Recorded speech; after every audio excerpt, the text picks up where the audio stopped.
Good morning, good afternoon, good evening, wherever you are watching on the world. Sean Driver, the Red Horde, and it is game day on a Tuesday. Lincoln City visiting a makeup game canceled previously due to international call-ups. We'll get that one going and started and fired up. Welcome to the madness that continues to be everything around my world. Producer Brendan with me on screen, I'm assuming. And so how are things where you are?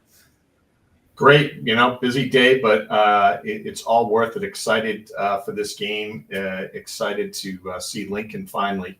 It's one of the teams I actually wanted to see play. I thought they were going to do well, and I think it's going to be a good game.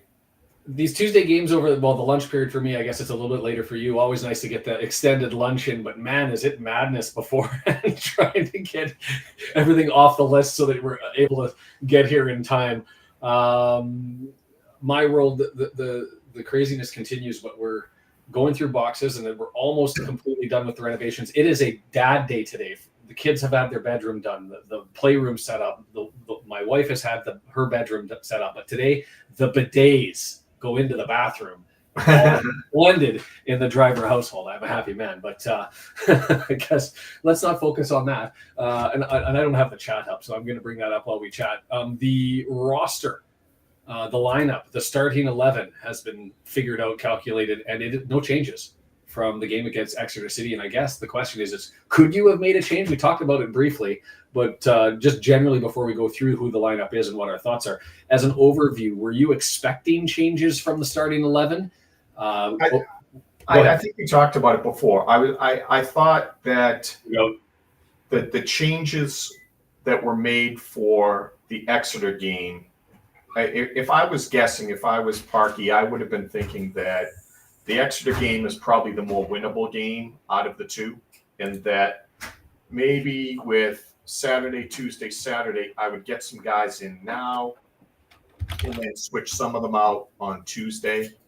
And at the very least, maybe this was the opportunity to wake up Paul Mullen and some of the forwards, because they just haven't been getting it done, right? So I think that was the purposeful shakeup lineup, because he thought he could take chances. But then they just did so darn well that whatever his plans were for this Tuesday, he was like, no, if guys go out there and everyone busts their butt, then they need to know that earns them a spot, right? So I think that he kind of backed himself into a corner with how well they played. He made a lineup, they kicked butt, he has to roll them back out again. So that's what this is. And part of me, I agree with you with the assessment that they kicked butt and he had to roll with it. But as to the point of Parky saying, I'm going to spread some minutes around, I don't think he does. I don't think that's him. I don't think it's part of his MO. Parky tends to try to put out what he legitimately thinks is the best starting 11. I didn't mean to like help someone's psyche. I meant because they didn't want to tire people out, especially injured with all the injuries and everything. So I didn't know if people actually needed a break, Yeah, no, a fair comment on there. Lots of injuries to the starting 11, and the biggest thing is the suspension. They're short of their man up front. I mean, let's go through that. Let's cut to the chase and talk about just really quick our starting 11. Callum Burton, who's been performing exceptionally well in his backup role of really statistically and as a save percentage, surpassing Okonkwo. What do we get with him? You've identified this before, Brendan. Maybe not the pure shot stopper that Okonkwo is, but as far as confidence in playing the ball away from his line, he's got that positionally down to a science and an art, and has been very, very strong in that. And hey, Mike, thanks for the comment, and also to Kenneth for saying hello. Backline, Brunt, Cluworth, O'Connell. That's O'Connor then taking a back seat for a little bit, and then we'll see he's on the bench, so maybe coming in both as a defender or as a midfielder, as he did in the game against Exeter City. Barney, first man penciled in, he's on the right wing, no shock there. James McLean, probably the second man penciled in, he's on the left side. The midfield, Matty James, we talked about him. Who did I see that was, I believe it was Kim, who I adore Kim, one of the frequent, and if she's in the chat, feel free to say hi. The Matty James, I thought, performed exceptionally well. There were others like him who disagreed and thought that he was not as visible as I thought he was. But his passing to me was exceptional. Do you want to be a mediator on that one, Brendan? What's the report card on Matty James? Is he as impressive as I say he is, or was Kim correct with the not really that visible conclusion? I would say this. I didn't notice him as much, but what I would say is that I do notice that we're playing through the middle better on the 2 games that he was in the game, right? Mm-hmm. So I'm not seeing him specifically make the play, but we seem to function really good while he's out there. And I don't know, maybe I want him to be very good. Maybe I want him to be the difference maker. So I'm crediting him for something that is the whole team, but we've looked really good and had opportunities not just through the crosses from Barnett, but up the middle and made us dangerous. So we'll see if it's him or not. But I didn't know a specific place where I was like, oh wow. And well done for being the mediator, splitting the gap between Kim and his not visible and me. Right? Applause to you. Just to finish it up, then Matty James there, Dobson and Rathbone as expected, and then up front. And I guess they keep calling it a 3-5-1-1 rather than the 5-3-2 because Elliot Lee is out there. But when I was watching the play, Elliot largely doing exactly what a forward would do. I didn't see a substantive change in the formation as it's been identified. And I want to come back to Woody's comments here. Good morning, Bryn. Nice to see you. And Deandra's in there. Everybody else is moving up. So I'll come back to Lincoln Cities, but just with respect to Woody's comments, he said, I'm very optimistic with a 3-0 prediction. If you missed the Who Are You series, my apologies. I did the whole damn thing with the mic off. And then I put it into the post-production, went, where's my sound? And so, plug in the cords. That's probably the most important thing to do. Whoopsie. So I'll make sure that I don't do that again. But the reason why styles matter. And I could be completely disproven wrong, but the challenge with Exeter City was they play a defensive game. They require us to build. That's not a Wrexham strength. We're a counter-attacking team that likes to push through the midfield. Lincoln City is a disruptor. They deflect balls and get to it and cause a mess in the midfield and push things forward. But they have the counter of that is they also give away a lot of stuff in the midfield. And we are a counter-punching team. We're going to get, I think, opportunities to do that in this game. When you look at how porous their goalkeeping is, the worst starting goalkeeper in League One with Wickens back there. The recipe could be that this would be a high-scoring game for Wrexham, because if we are able to get our counter-attack going, then we've got holes in net that I think that with our efficiency we should be able to feast upon. Not should, could. And so usually I go pretty conservative with my calls, a 1-0, a 2-1, those sorts of things. I almost never make a 2-goal call. And I thought, you know what? If I'm going to be bold, styles matter. This is one. Brendan, do you think that I'm out on a limb? What's your score prediction? What are your thoughts? Again, I hesitate to think that it's going to be 3-0 because I for some strange reason, I feel like I have the power to jinx our team. So I don't want to get too cocky and do that, right? I somehow have that mystical power. So I get worried about things, big wins. I would say this. We watched them play. Both teams did not look good, Lincoln Exeter game. But that Lincoln basically presses a lot. They press on the ball.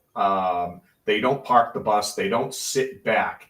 Now, this is a team that has let up twice as many goals as us, but also has almost scored as much. And I think their pressing style gets them to get turnovers on some of the weaker players or the players that aren't focused, and then they make use of that. But in that style, it leaves you exposed in the back line. And my understanding is their back line is decimated, and they're maybe putting in people to play center back that have not played center back this year or have not played a lot at center back this year. So you would think that we would have, when we get opportunities, we should be going against a weaker back line that's already gives up twice as many goals as we do. We should be able to finish. Unfortunately, we haven't had the finishers kind of clicking this year. I I don't think 3-0. I think our defense is good, but because they press so high and so hard, I would think we're probably going to make a mistake here or there. I would think this is more of a 3-1, 3-2-ish. All right, I will take it. We will see how it goes. It's interesting because watching the game with them, their forwards didn't have anything, and you look statistically at where they get their goals from. Dariqua, who's a regular starter in the back line, he provides it for them, and then O'Connor as well, who is listed as a defender, but I believe plays more in the midfield. Again, I'd have to bring up the thought mob from the previous game to line all that sort of stuff up, but they're going to go with Katamar up front, and Katamar was near invisible in the previous game. Young man from Sheffield Wednesday out on loan. That might be a poll question. Takes the number 9 as a lone player. I almost feel like that's supposed to be reserved for veteran players and guaranteed performers. I think that's a bold move, but somebody who's over in the UK, you tell me. That's like somebody's taking a 97 or a 91 in hockey first up with a new squad. I don't know. I consider it a bold move. And then they're going with the one that I'm really looking forward to is Arahone. And if you recall, when we watched him, he came on as a substitute, and he was a disturber. He had Exeter City Sweeney absolutely livid, and I don't know exactly what he did, but he peeved off about 4 players, and he was thumped, fouled, crashed into, troubled, and all he did was work. The downside is statistically, he's in his 4th year. He hasn't done much statistically. He doesn't look like an exceptional player, but he's got the pace, he's got the tools. 23 years of age, he hasn't really made it work. So that's the Lincoln City thing for me. I'm with you that I expect this one to have some goals because of the styles that the two teams play. They're on the front foot, Lincoln more on the deck, us with more passing, but it should be a good one. And that's what I'm excited about, is that this one, the conditions are good. I don't expect it to be a sleeper by any stretch. If you're in the chat, and I'm going to reload it because I don't know if it's frozen or if it's just a little slow to get started, remember to hit that like button. And it was no celebration today because I got copyright grabbed. I'd like to think it wasn't because I played Celebration. It was because they were so offended by your dance moves that they said, no, we can't have that again. The music is fine, but drivers dancing to it, not okay. No, that's not okay. Could be a banana peel. Hey, I have been wrong before. I'm in a good mood. I don't want it spoiled or ruined. We'll get the score updates as we go around watching the leagues. I think there's in the top 10, all but one are playing today. So there's going to be lots of action around us in this massive makeup game. No game for us for a week because we don't have FA Cup coming up. So we'll see what happens. The boys will be ready to punch it out. Bryn says 4-2 Reds. See, I can see a scoreline from that, and from a guy who usually predicts 1-1, 1-0, 2-1 scores. I don't know why. This one just smells like it's going to have some punch to it. Big picture.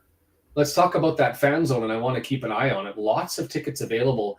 Is that a byproduct of, it's the Christmas season is coming, there's less disposable income because of how the world is, and people just don't have the capacity to go? Is it B, because of the fan zone, the expense of it, they just don't want to pay it? Or is it C, the sign that maybe interest is waning a little bit, and that's why they're not able to fill it up? Or is it D, it's cold and the weather sucks and nobody wants to pay big money to go and sit in the frozen stand? What's your take on why the fan zone in the COP is predominantly empty? Yeah, for me, I thought it made sense. I think, like everyone else, when I heard that it was snowing over there, I was like, what? Too soon. No. And I bet that really dissuaded a bunch of people who were thinking, how about going to the game? There's still tickets available to go. You know what? I wasn't ready for this cold. I'm not ready to get bundled up. It's impacting me too much. And for right now, they're like, besides which, there's 6 games in December that we can go to, and another one on Tuesday. Why don't we just pick a better weather day? I think that probably had the most impact to that. I don't think that there's enough people getting together and going, you know what, we're going to show Wrexham that $10 is too much by not going. Because if that was the case, it would have happened before. I also think there's probably maybe less tourism around, and then less people that are also trying to go. So it's only the locals, and then they can afford not to go sometimes and get in on the next game. So, well, and I think that's a factor too, is the tourism and who's going over at this moment in time, is because for the internationals, often you're looking for the last offer ticket if you can't find one from somebody else. And those tickets in the fan zone seem to be available because the locals are like, I'm not really interested. Where for those that are touring, you want the experience. You want as much of it as you can get. So grabbing those tickets for the extra 10, 15 quid when you've already flown over to Wales, not really the biggest ask. Aaron, you asked to hold the phone, what jersey am I wearing? This is the current warm-up kit that they have, one of two options. I've got the caramel swirl. This is the raspberry swirl. I don't think it's available online. I had Jason. No, it's not. And I'm not happy about it. I'm sorry. You're rubbing salt in the wounds because I messed up and didn't message Jason to say, hey, can you pick up two? And so he picked up one of each, and I'm keeping both of them. Brendan got shafted because I suck at communication. No Christmas spirit for that guy. Grinch. But doesn't it look good? It looks good on you, though. Yeah. I am sorry. It wouldn't go with my complexion, right? You're just saving me the embarrassment. That's what it is. Yeah. That's what it is. It's they're comfy and they're warmer than I anticipated. Like I'm wearing this thing even when it's getting cold. I don't want to. They're outstanding garments. Everyone should have one. I'm gonna get in trouble this one. So that's where it is. Bryn says, where are you? There's concerts, charity fundraiser in Wrexham on Saturday. And I'm curious to see, like, what do we do on Saturday? I don't want to watch an FA Cup game. We should have a poll. What do we do on Saturday? I don't know. Is live on TV? Yes, you're going to be, I don't know where you are, but livesoccertv.com is where you go based on your country. If you're in the US, you're on Paramount Plus. If you're elsewhere, it'll be live on Sky today. For everybody else, you're on iFollow.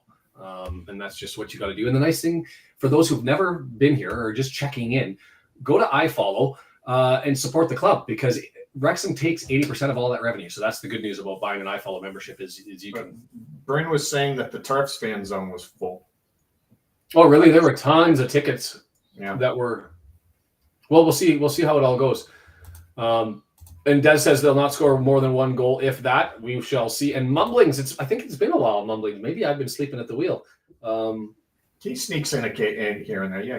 Yeah, sneaks in, but it's nice to see you in any event. But knew Ollie was going to be the guy. Not really. I don't know anything. Look, if you would have told me at the start of the season that Ollie Palmer was going to be playing eating up key minutes in November, I would have said, man, we are in trouble. Yes. That's an honest to God conclusion, because I would have thought with Marriott, with Mullen, with Fletcher, I did not expect Palmer would be even getting minutes. The fact that he's deserved them, there is some that are out there that say he's too hit or miss.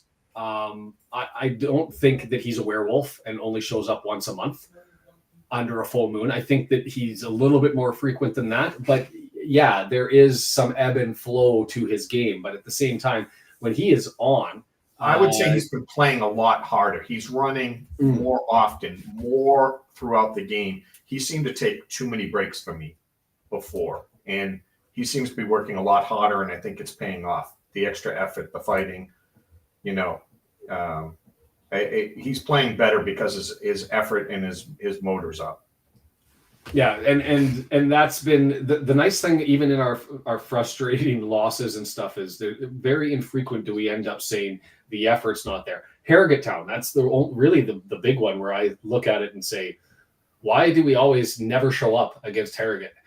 They seem to have us figured out. 9 minutes away from game time, I'm going to take the opportunity to thank our sponsor, Ultimate Promotions. Ultimate Promotions, they make pins like this one right here. They make medals if you end up having sports activities, whether they be tournament or races or whatever that you want to do. Custom enamel, soft enamel, hard enamel, these press ones that you want. If you're looking for those sorts of pins, go ahead and grab them. ultimatepromotions.biz, ultipromo.com, and Mark Griffiths in my ear, and probably a little bit loud for my purposes. I'm going to have to find a way to turn him down. I like you, Mark, but that's just a little bit too much for me. So thank you to Ultimate Promotions who have made this ad-free the whole time through. The other thing you can do to help, if whether you're new here or not, hit that like button, let the algorithm know that we're here. We're a little bit lagging. I think YouTube's punishing me for not throwing out content on my regular schedule, and so it's slow on the referrals out. So let it know that people like this stuff. That's the biggest thing. If you want to hit the join button, that would be amazing too. It's just $1 a month on a recurring thing, and you'll get the nice little banners, names next to you, the little icon, and you can use the emojis and stuff like that. So, and if you're on Twitch or you're on Twitter, come over to the chat where we've got everybody on YouTube doing their thing. youtube.com/RedHorde. The preview is going. We're 8 minutes away. Yeah, can I just jump in for a second? Hey there, Swoosh Kid and Janine and John and everyone else that's joined. I think there's at least 2 other games. I didn't see W&G in the chat yet, but I'd be interested to see the Wickham scores and the who else? There was another game, Birmingham, that I wouldn't mind seeing the results of. When I looked at the schedules for all the top teams, Wickham has a slightly difficult schedule coming up. Stockport has a difficult one. I think Huddersfield. Birmingham and us have what looks like easy schedules compared to everyone else. If everyone played equally as well, you'd expect us in Birmingham to move up and others to not get as many points, to drop a bunch of points. So this is, the start of some of those more difficult games for Wickham and Stockport and Huddersfield. So so Wickham at home to Mansfield. And I should be turning that down. Hold on a second. A glitch on my end. Bolton playing against Cambridge United, so you'd expect things there. Exeter and Birmingham in a battle, and so with them just below us in the standings, expect them to they're going to be taking. Somebody's going to be losing points. Here's the big question, and maybe does this deserve a poll? In the Exeter City Birmingham match, do you want a draw because it impacts both teams who are just below us, or do you prefer to see an Exeter City win because you're of the school of thought that taking whoever's closest to us and taking max points away from them is best? Or do you want Birmingham to win, which if you're in the camp that Birmingham is going to end up winning this thing, so have them bash everybody around us, take the points and hurt Exeter City as much as you can? What school are you in? I might make that a poll question because I think the answer to that is intriguing. So I'll grab my keyboard and put that one up. And I just realized my mic is way the hell over there, so that may increase the volume stuff. The local pundit has the after game. Can you guys join the stream? He missed the after 90 minutes. I would love to, Josh. The challenge for me on weekdays is it's a work day, and I got to get back off as soon as possible and start that. And on weekends, I promised with the family, with the renovations and with everything going on, that I'm not going to take up too much time, but I might be able to jump in just momentarily with Josh over in the local pundit. Feel free to check him out, by the way. They do stuff almost every day. They have a live watch along. If you're watching, go over there. Different styles, and everybody appreciates different things. And so my biggest thing is whatever is a gateway to you following Wrexham in a manner in which you wish to choose to do so, do it. That's what it's all about, is making sure this club is as well supported as we can possibly make it. And so that's serving as a gateway so that you guys get hooked, put it in our veins, and get stuck in. Deandra says she wants a draw, so I'm going to put that poll up there. Thomas, nice to see you. And I've got to click here. And so 5 minutes away. Do you think, Brendan, that this is going to be like the Stockport match, and that what we see early, we're probably going to be able to figure it out and know what the rest of the game is going to be like? Because to me, what to watch early is who controls the midfield, and is anybody able to control the midfield? Is it going to be a scrambly game like the Exeter City matchup, or is there one team that's going to be able to assert itself? Because if they are, I think that's where the pendulum sways pretty substantially, I think, one way or the other. I'd say they have less offensive prowess and efficiency than we do, but that's what I'm largely looking for. Is there something early that you've identified that you want to see, or you think you'll see? I would think the opposite. So I again, like if they play like they did against Exeter, they're up. They're not giving anyone space, right? They're not going to let us hoof it down. They're going to pressure the ball when the center backs have it. And I'm expecting them to push forward, right? And I think it's going to be pretty hectic early. And I wouldn't be surprised if, like, we haven't faced that pressure too many times. And when we do, we don't seem to do all that great. So for this group, it might take them 10 minutes, 15 minutes for the energy level of Lincoln to subside a little bit and for us to feel comfortable. And I think it's from the 10 or 15 minute mark, maybe to the 25-minute mark, that we'll get a feel for the game. So early, I just think it'll be chaos. But I'm thinking, can we manage their pressure going forward? And we won't know that for at least 10, 15 minutes in. Sounds fair to me. We'll see how this one pans out, but I do expect one thing out of this is as scrambly as the game with Lincoln City and Exeter was, I didn't attribute it then to Lincoln City. I attributed it to Exeter and the referee. I thought that Lincoln City had better control through the midfield. It was just up moving forward where they struggled. So I expect this to have some pretty impressive plays. That's just my thought. Do you think I'm right in that assessment with respect to? Yeah, I mean, that game was so disjointed and poor. If that's all we have for Lincoln and or Exeter, then I don't think it's a fair assessment, because it was maybe the worst game of football that either of us has seen, right? So it's just way too much flopping. And I thought Exeter was flopping maybe a little bit more than Lincoln was, but once they realized that was the way the game was going, that's what they leaned into as well. I'm just certainly hoping it's not that today. The Exeter game was a good game to watch, and they didn't really flop as much as I had expected. So hopefully Lincoln does the same thing, and if that's the case, then I think we'll be fine. Yeah, no, I'm with you. We're getting close here. I'm looking at the stands. It looks like the away side only half full, and up in the upper area, it looks like they maybe only sold 2/3 of their allocation and didn't get the lower end of the stand full. It does look like the fan zone's filling in nicely, so perhaps those games that were available this morning getting snapped up in the 11th hour. I like the comment from Thomas, 3-0 if the Norwegians are in attendance because they've been controlling it. And yeah, Mike, this 3-5-1-1 formation,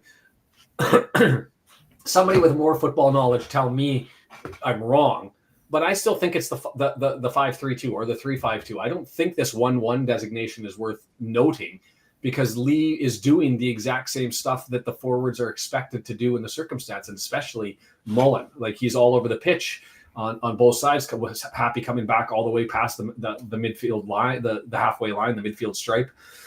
And so I don't know. I didn't see it as a massive change. W&G.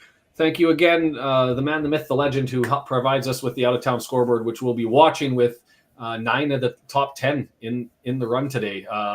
Charlton's got Burton, Barnsley, and Reading are head-to-head. Exeter City and Birmingham head-to-head. Mansfield and Wickham head-to-head. Bolton, who's been on a bit of a run later with an expected outcome to come from against Cambridge. We're about to get started. Hopefully I'm not as delayed as we were in the last one. I was like a whole minute behind. No spoilers. If you haven't been here before, hit the like button while you have a chance. And we're underway. And I didn't bring up the one thing that I desperately need, so I'm going to do that as we get things started. Lincoln under control, trying to already a header midfield scramble, which is kind of what we saw with Exeter. Let's hope it goes to the deck, and it does. Lee pushing it up. He's got no support with him, and does it get knocked out? No, it's nicked from him. And Lincoln going with their home jerseys, with their away kit. That is their away kit. I don't know why I thought they were going to wear the red. I love these jerseys. I don't know why. I just think they're sharp. Let me know your opinion. Other than the gold ones, probably the best ones in League One, right? And EOC, no foul, climbing the back of the attacker, and it's let go. We'll take it. We are at 1 minute and 10 seconds. I'll try and mark it so we've got that set up, and don't have to worry about being late. You do your thing. Barney nicks it up through the midfield. One touch too many. Oh, but Lee able to go and control it. Gets it to Barney in the middle of the pitch. He flips it over one defender, and it gets headed away. Ring was able to push that away from Lee, and it moves on back. Duriqua, O'Connor roughing in the back, and we're going to get a throw in 10 yards, 9 yards from the line. Lee looking to get it into Rathbone, elects not to, and instead throws it back to James McLean, 25 yards out, spinning, looking. He's going to recycle it, and we're going to set up and gain some control. The possession stats, if you missed the who are ya, I did that in advance. We're up to 21st in the league in possession from the basement. I should put those together and create a chart of the ones that we follow and how we've moved up and down over time for the season. Maybe if I get an opportunity, I'll throw that together. O'Connell with it, looking to get to Cleworth, mid-halfway line, just crossed. Cleworth searching. Dobson tries to make him available, goes to Barney instead. Cleworth now collects it again. We're watching on iFollow. We're watching on Paramount Plus. Go ahead and grab those as options. Burton through the middle up to Palmer, too far, so it's just going to be easily controlled. And that's Jeffries, who was all the way back playing on the left back side position on that one, it seemed like. Don't know if that was just a fill-in situation or if he's moved all the way back instead of roughing. Dobson swings it back to EOC. Extended control, but nothing with it. The last build-up ended up coming back to Burton and just thumped down the field. This one intercepted by, that's Arahone, is it not? Yes, it looks like him. It is. That's the guy who just disrupted when he came in as a sub. Jeffries throw in, knockout by Barney. They move the ball forward from 40 yards out to, let's call it 25 yards out. And Jeffries, is he going to take it again? He does. Throws it forward. Arahone. Jeffries. Arahone again. An interesting mark saying Lincoln's had the ball a lot in the opening stages. I don't think they have. I think it's been fairly even. Brunt, well done. Earned that one. Stuck to his man, I believe that Makama, it was 27, and it ends up being disrupted and knocked out a play by them. We take over, and Brunt gets an opportunity to clear it forward. Headed back. McLean trying to gain possession. He's got Rathbone as an outlet. Instead, it's knocked forward into play, and it's grabbed by Palmer. As the stab deflects, and it's going to end up just getting cleared down the pitch, and Wickens is going to come out and collect it. Breathe. 3 minutes and 45 seconds in, effective right now. And I'm dropping things. Offside by Catamarteri, the Sheffield Wednesday man. And I don't think he's necessarily performed as you'd expect. Young player, but he comes from good stock. He's not, I don't think anybody's Louis Barry. But as a forward, not really there with the production. Yeah, people were asking us to talk about if Barry was available, what do you think about getting him? And obviously, I was like, hell yeah. But we did have that a little bit. How would you not, right? Yeah. The kid's proven his capacity here. So interesting. Yeah. Lots of people looking for the Exeter win just want Brum to drop the points. And I think the reason why I'd agree with that is also because I just don't think Exeter City has it. If I thought that they did, I'd maybe want the draw, but I think that I don't expect them to have the health over the course of the year. But interesting takes on the poll. Cleworth with it, halfway line. Dobson, Barney going to go back to Cleworth. We're going to have to recycle. Switch is going to be on. They got two men forward. The forward's up a lot, which makes you think this long ball is going to have to be an option. It is there. Palmer flicks it forward. Lee knocks it down. Leaves it to Palmer 20 yards out. He stepped into the defense closing quickly. And Dobson with it. Arahone. There's a battle. Nicks it back. Lee tries to flick it to Palmer, and he goes, too far from him. And it's a foot away. And I'll say early on, this disruptor, in-your-face defensive style that Lincoln City has, they're all over the place. You've got to be direct, see a play in advance. And there are going to be holes and opportunities if you can find them. But they are really ball hawks in the sense that find ball, put man on ball, and get there in a hurry. John just says, let's just jump to the part where we get a corner and Max gets another goal. The set piece masterpiece. Advanced forward, Rathbone on the run, looks for McLean, 9 yards out, collects it. He's got Palmer in the middle. He's got Dobson in the middle. Lee's coming to fill. There's a cross, far post. Headed away, flicked on, but couldn't get to Barney. And here comes Cleworth to fill in. Barney with it now, over on the right-hand side. Ruffin on him. No, it's not Ruffin. That's McRandles, comes all the way over to fill in, and it gets cleared away, and McCama grabs it, and it's cleared by Lincoln City. Oh, Catamarte with, as you'd expect, better speed than O'Connell. Almost nicked that one. My grandmother without her walker has better speed than O'Connell. That's going to be an issue. Scoot. Somebody had to crank on him. Barnsley already up 1-0 early. Love you, W&G, for bringing the scores and the updates. I hope we get that system set up at some point in time this season that I promised at the start. We shall see. Dobson with it, slides it all over. We've got coming forward here. They've got lots of numbers back, but there was an open field for the first time in a while in advancing past the halfway line. Cleworth with it, going to do the switch. EOC with some opportunity. Wemo says game not loading on Paramount. Anyone else having problems? Brendan, did you have any issues? No, Paramount's up and running fine. The actual times between Paramount and what I have on iFollow are within a few seconds of each other. It's really interesting. Paramount speeds up, then slows back down. It gets ahead by like 4 or 5 seconds, but then iFollow catches back up. But basically, they're pretty close today. Excellent. I hope I'm not completely off the map with you're usually way behind, and you are a few seconds ahead of me. I'm at 7:32. Okay. So we'll take it. Never ahead.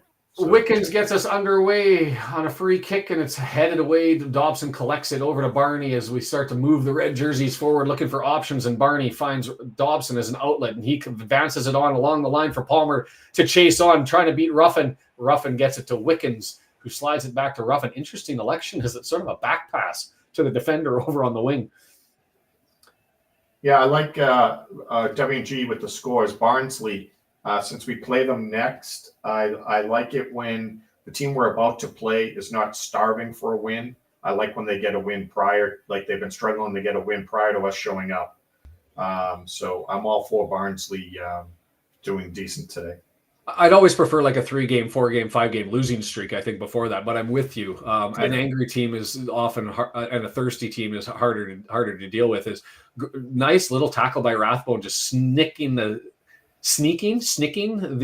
foot in and grabbing that, and away we go. Palmer gets it to Dobson. Dobson, back over to Lee. Lee, right-hand side. Barney trying to catch up to be an outlet, and there he goes. Grabs the ball. Palmer's in the middle. Does he get across and looking for the cross? Dobson stacked behind Lee. There's no one in the middle of the field other than Palmer. Well, I'm assuming Matty James fills in as we are overloaded on the right-hand side as Cleworth comes in and fills in. Lee gets knocked down. Val says play advantage, and so Dobson grabs it. That's a weird play advantage because we kicked the ball backwards and we had the opportunity for a free entry into the box as a consequence of the foul. That fascinating because he said that was a foul, plays the advantage. Anyways, Barnett with it, flips it forward, trying to get it to Lee, goes too far on the inside, and it's collected and thumped, and Dobson gets a leg on it and creates a mess out of it. Matty James nicks it. Man, 5 jerseys over on that side, and there's Matty James with the outlet, gets it to Rathbone in the middle of the pitch. He's got McLean all alone on the right-hand side with some space. The closing defender gets there, and there's the cross into the box. Dobson. He just settled that. Little man. Come on. Dobson trying to get up there, climb the ladder, needed about 2 more inches, but that's not good, Deandra. 67% possession. And Kim's got the game on the Birmingham Exeter match. Feel free to give us all the updates on that one as we watch it. Looking very much better than they did against Wrexham early on. Well, good. May Exeter go and take points from whoever they want to, as long as they don't get up over top of us. I'm all for it. Barney has McLean, tries to get him the ball, but goes a little bit too short, and it's collected there by Dariqua and moved forward. Dariqua of the Cyprus League last season. Bit of a giveaway. That's going to be a foul and a free kick in a dangerous spot. Wow. Yellow. What a yellow. On Brunt? He's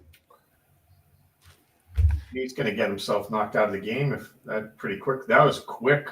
Jacob Miles, the first referee that I've seen in a while that went National League, got a full EFL season, last year. And then this year he started doing national. No, that's not a yellow. That's definitely a foul. But in any event, he stepped in front of him with the right leg, trying to make a stab at the ball, and there was a collision that occurred. I don't think it was taking away a scoring opportunity. I don't think there was necessarily anything egregious, but we've got a free kick, 2 men standing over the ball, right footer, left footer, we don't know, 2 men in the wall, and lots of bodies forward. Let's get a header clearance up to Barney and a full-on fresh counterattack here. That's what I'm after. Do it. As to yellow cards, just a little bit above the average. 4.27 is the league average, and Miles at 4.8 is it's a left-footed in-swinger. Dangerous! Oh, Burton with the exceptional stop as that was falling to his feet, and he got down low and knocked it and cleared it. Whoo! We clear, relieve the pressure, and Arahone with it advances it forward.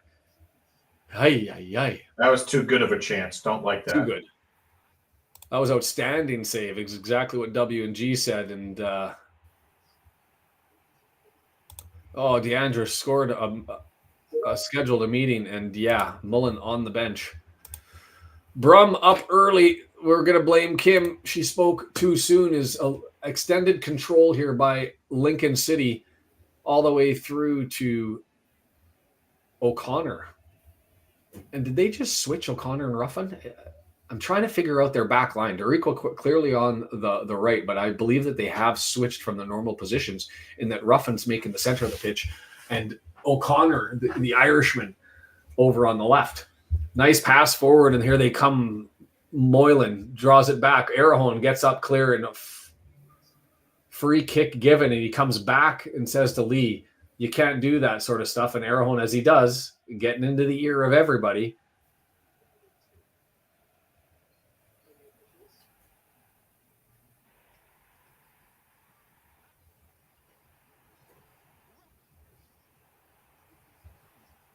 Oh, he didn't even extend the legs out. He pulled up, and I think Arahone just did the straight dive, flopping through the air. Whew, that save looked better on the replay. Even Ruffin was the service, the left footer had it on, and he got down low to the right. Tricky stop and able to get there.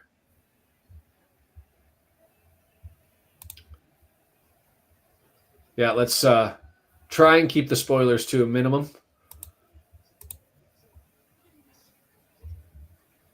Ooh, Katamatri hit it wide. A couple of threatening opportunities, and so far the possession largely equal, but they've been having more chances within the box. Well, it's been on set pieces here off of bullshit fouls. Well, that's helpful. Which is, I go back to that set piece. What was your thoughts on that? The referee called a foul. It was in a threatening position and said, "Oh, well, let's play advantage," and we passed it back. And he said, "Yeah, okay, that counts as your free kick." What was your thoughts on that one? Yeah, he should have blown the whistle. Yeah, that one makes no sense. There was no legitimate. We were about ready to score, or we had guys ahead. We had them outnumbered. No, it's far better to have the kick from there. So Exeter lets about 4 shots on goal from inside their box in a space of a minute, and should probably be up by 3 scoring chances now and piling it on. Smash and grab, right, Kim? That's what we're looking for. And unless we get set pieces, we're in trouble. We do not have enough people forward.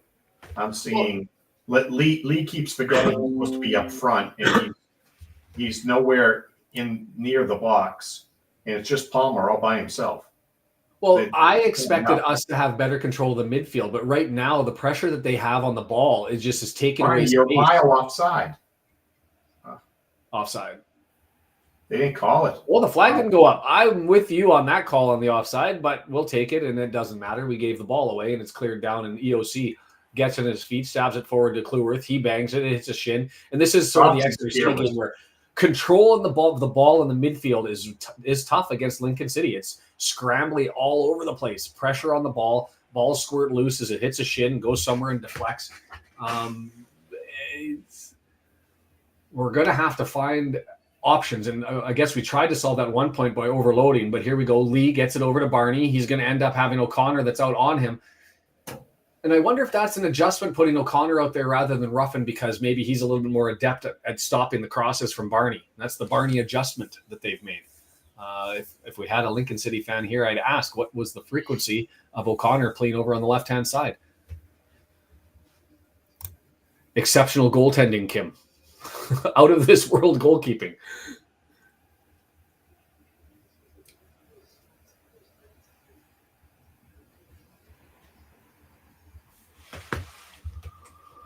Wickens back underway. 16 minutes and 20 seconds in now, and that one goes. Did that go straight out, or was there a touch off of Cleworth's head? It looks like there was a touch, and Lincoln City's going to get the throw from about 40 yards away from goal. Left for Ruffin to take. Throws it back. O'Connor. Well, now they've swapped. Maybe they just are comfortable changing back and forth between the two of them, depending on who's got an itch to go forward.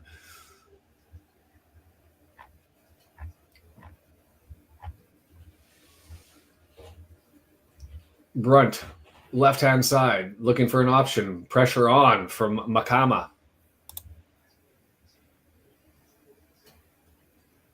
Lost the ball, pressure again, and here comes the scramble up towards Lee. Lee gets it, see, and then just a stab in there by Deriqua, pops the ball loose, and now ring possessions. Deriqua coming forward. 28, that's Moylan. Over on the right-hand side, he's got Makama to the right of him. He's got Katamateri into the box. Is the cross there for Jeffries? No, they draw it back. Deriqua moves it back further, and now they're going to recycle the ball all the way to the back with just two men back there. It's all the way over to Ruffin, left-hand side. Push forward. Cleworth knocks it down. He's got pressure on him from Katamateri. He draws clearance up the line, flicked on by Dobson. Palmer trying to get there, can't do it. And it's loose again. Matty James settles it down. A nice little stab up to Lee. Maintains possession. Rathbone's got McLean. There's the pass up to him. Red jerseys moving forward. Lee, Dobson, Palmer all enter the box. Does McLean get it in? We're going to get a throw instead as the left footer bangs off a ring. Yeah. He had to wait a little to give them time, and it kind of got pressure. Yeah, the wait necessary. Then the pressure comes, and it ends up being a throw-in. But we'll take it. Wigan laying the boots to Northampton early. Yeah, I'm a little worried about a yellow for Dobson, who's already been very physical in this game, and McLean with his soft as the ref is calling it right now. Well, you've got TOC as an option there. We'll see how that one goes. As tried to flick it back to Barney, and it ends up hitting another player. And that's just sort of how this game is going right now, is the pass is off a body, off a limb, off a leg. Stab comes in, takes it away, and it makes it difficult to set things up. But Barney with it now, 20 yards out, draws it back to Dobson. He's got four guys in the box. Gosh, that pass, where were you going, Dobson? I don't know if that was Palmer and you missed him to the right, or Lee, you were going on the left, but it split the difference, and it's easily collected and advanced away by Moylan. Makama beats Brunt. And then the cross to Katamateri misses as Brunt sort of got exposed a little bit there on the pace by Makama, who pushed him over to the right and just beat him and got the crossover. Not what you want to see. Well, that's what we saw as an issue with him, that he gets up too close and can't recover when a guy gets on him in the preseason. Yeah. We've got to stay at home a little bit, especially with the yellow card. You get in a position where you chase, and that increases the risk of taking a card, and that's the last thing we need early in the game is a back-to-back yellow.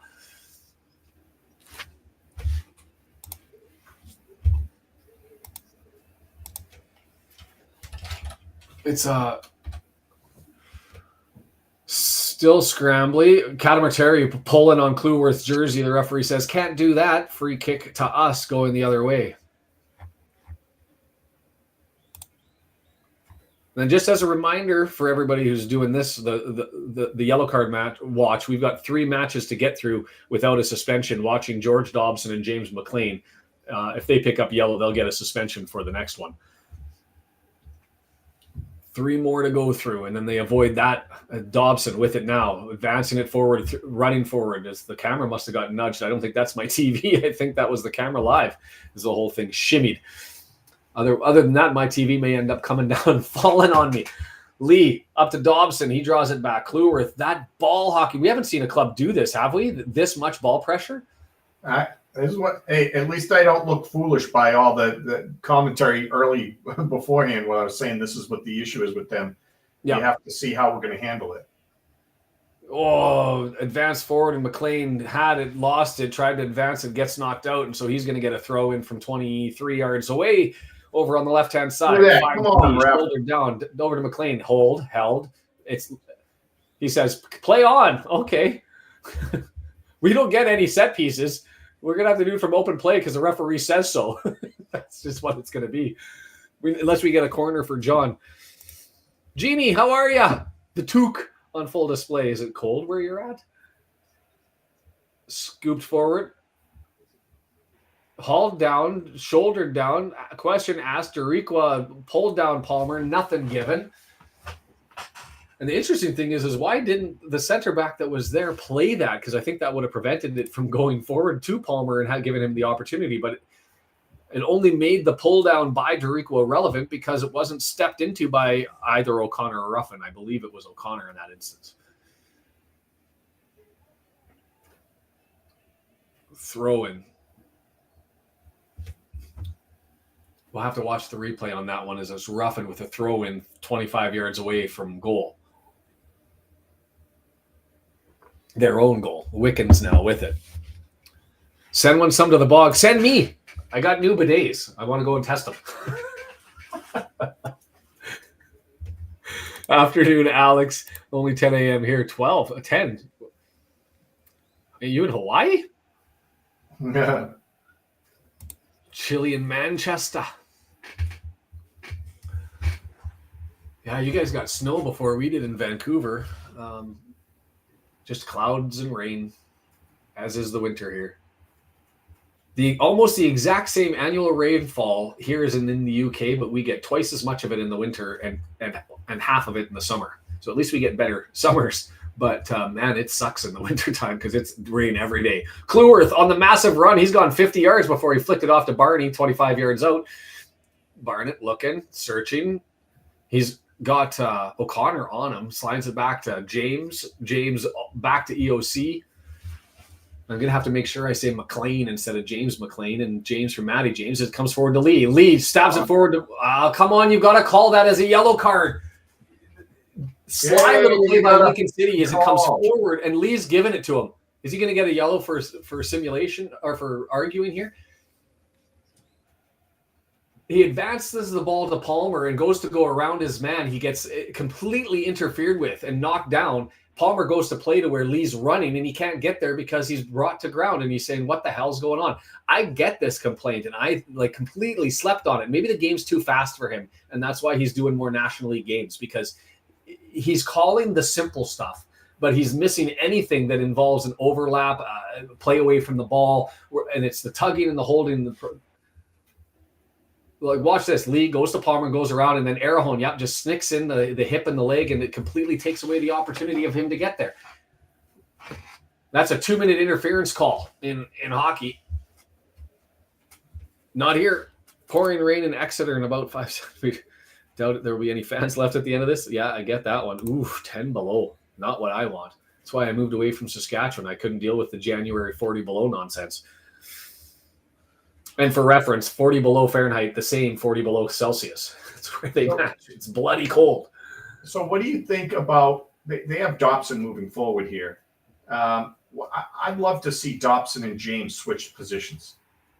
Yeah, I would be with you. McLean far post on a cross, and it can't get there, and it's going to go out, and that'll be a corner, or no, it's not. McLean giving it to the official again. Oh, they called offside. What? I didn't see that. I didn't see an offside either. McLean certainly didn't. And no, I'm 100. Well, I guess the question is, what do you want? Do you want Dobson back because he's better defensively, or do you want Matty James because he's got those long passes better than Dobson does? Forget the long passes. Dobson is horrendous offensively speaking. That's probably the trade-off. His passing is just non-existent. Every time he has the ball and he's moving forward, I'm like, well, this is going nowhere. So apparently I would rather James is relaxed, comfortable, calm, Like move him up, and we'll see good things happen. And Dobson can clean up everything in the back. That's what he's awesome at. I don't disagree with you there. And if you're going to have a bad pass, I'd rather have it with a scrambling midfield and see exactly what's happening than trying to get the perfect pass out of the back. Kluwer knocked forward and then pulled down, and that's got to be a yellow if you're going to go yellow the other way, no? And it sat down. Lee looks to potentially take it quick. The referee comes forward and says, no, hold on. What's the rule? What's the rule with when they stop the ball and they don't let you play it quickly? I'd have to look that one up, to be completely frank. I don't have it. But Huddersfield up on Leyton Orient, I honestly don't know the justification for when to slow it down, when not to slow it down, because I think it should be the team's election on whether they want to go quick or not. See, I'd be setting up a set play. I'd be lobbing it. I'd be chipping it for a header. Oh, in this one, I wouldn't be playing it quickly. I might make it look like I wanted to, but I wouldn't actually get it off. I want this set piece because in open play, they've been closing so much that you need this Lee over far post, tries to get to Palmer. It goes straight up in the air. EOC tries to get it. Kluwer tries to get it, and it just ends up squirting free to Wickens, and that's the end of it. Mike got the 70 below once for a week. Coldest day of my life, minus 72, December 18th, 1995. Saskatoon, Saskatchewan, and I walked outside and I learned that your eyelashes freeze together in about 30 seconds at that temperature. Bloody cold it was. And how long did it take to grow those back? I was more worried about me not being able to actually see, and I was having to track where I was in houses. Kluwer with it again. Dobson pulls him down, and here's another free kick from a dangerous position, 18-yard box. Flipping dive here. Watch this. Wrexham, a 65% possession, 0 shots on target. We just have too much of the ball. I don't necessarily disagree with that as a call, to be frank. Well, beat Larry then, because I don't. It was the flop was certainly worthy of an Oscar. I mean, it even had the roll on that, right? Like that was a flop with a 1.5 twist. The Russian judge only gave it 8.2, but the official certainly is there to give it a 10. I don't like this wall either. 2 men in the wall, slightly over to the left, isn't it? And so he's going to take a crack. Yep. Oh, they had an opportunity to scooped up over top. Well, I didn't. Mike's going to go for a corner instead. Beat the wall, as you just identified, on the deck, and then got a stab on it. I thought it was them that got the stab. They had a player there to deflect it, but instead it was James who rescued it and got it up over top. Yeah, James took that one away. So corner then, right-footed in-swinger from the left-hand side for Lincoln City as the pressure sort of continuing to mount here. Blow it, ref. Come on. Call that. From the back of the jersey, reefs him down, but instead it gets cleared. This is the most lopsided officiating I've seen. I need a 3 blind mice gift or something. We got to get this guy a cane and black glasses. Yeah, Mike. They play, or they did in the other game we watched. They were full on with the subs. They brought in like all 6. They swapped them over time. So they expect their guys to run, and then they'll bring in the cavalry if they need to. So Lee with it, can't get the stab, and the pressure again pulls the ball away through the midfield. Well, I thought this press was going to be there. I thought we would handle it better. We're not. And so Brunt ends up getting it. Is that a corner? Ooh, goal kick. So Brunt stabbed that, and it ended up hitting. I believe that's Ring. And it bounces off, and so Burton's going to get us on the restart. Yeesh. 30 minutes coming up here to mark it on the scoreboard for you right now. And for those of you that are watching, like button if you get a chance. If you joined us late, let the algorithm gods know that we're here. If you're over on Twitch and you found us on Twitter, come on over to YouTube, youtube.com/@the-red-horde. Take part in the chat that's happening there and get the lowdown from everybody else's perspective that you can't see on screen where you are. Headed back, Burton collects, and he'll get a chance to restart again. Was he looking to throw it? He was, but now he's going to kick it. No, he's going to throw it. Is he going to kick it? What's he going to do? I'm going to kick it. The Chinooks sci-fi. I lived in Calgary for my law school, so I'm well-versed on the Chinooks, never knowing what the frick to wear because you go 25, 30 degree shifts, and that's exactly what you reference. Leave the house and it's colder than bugger, and then you go home sweating in your jacket off. What are you thinking? Like, I know it's super early to talk about subs, but our offense, I'm not feeling anything happening here. Like, what do you do? What changes do you make? We got Cannon. We have the forwards. Maybe Revan. I don't know. I mean, I'm worried defensively with Revan, but Palmer, he was onside, but they called a foul for the push on the chest. Oh, no, he put the flag up for offside.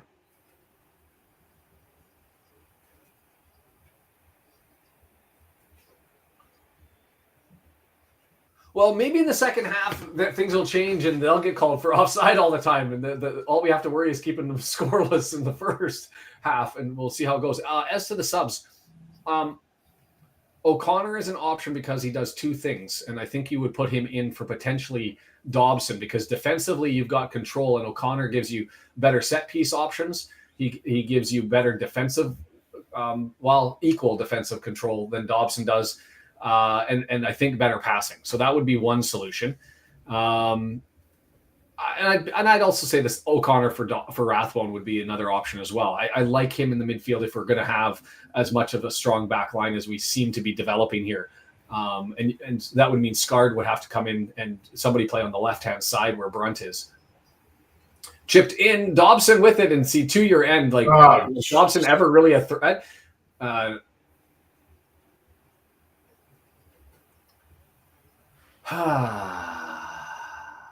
I mean, it was an artistic jump from Dobson. I love the man. He's exceptional defensively. He works his tail off. He just he shouldn't be anywhere near the box, in my take.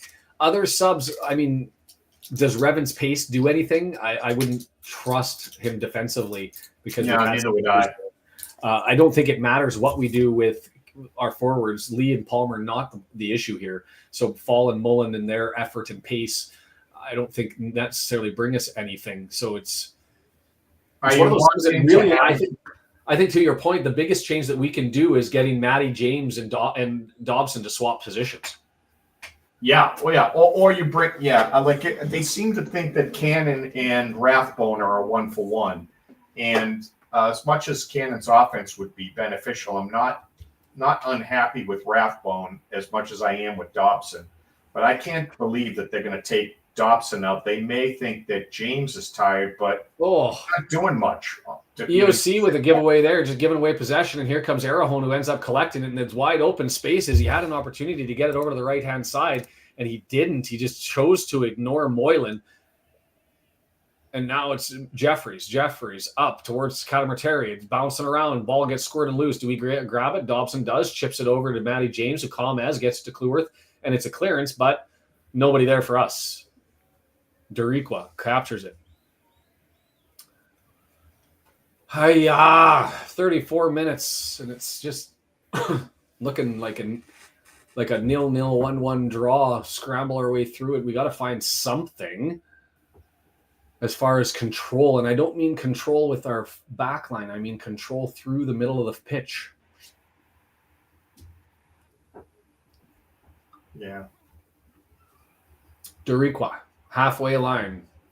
After they built it all the way back to Wickens, they move it forward to Makama. Makama punts it forward, and there's a giveaway. And hopefully we get lots of those ones as a wasted touch pushes the ball past, and Burton's going to collect it. Yeah, I think you're right. Like O'Connor for Dobson, or just flip flop James and Dobson. I love Dobson in the back.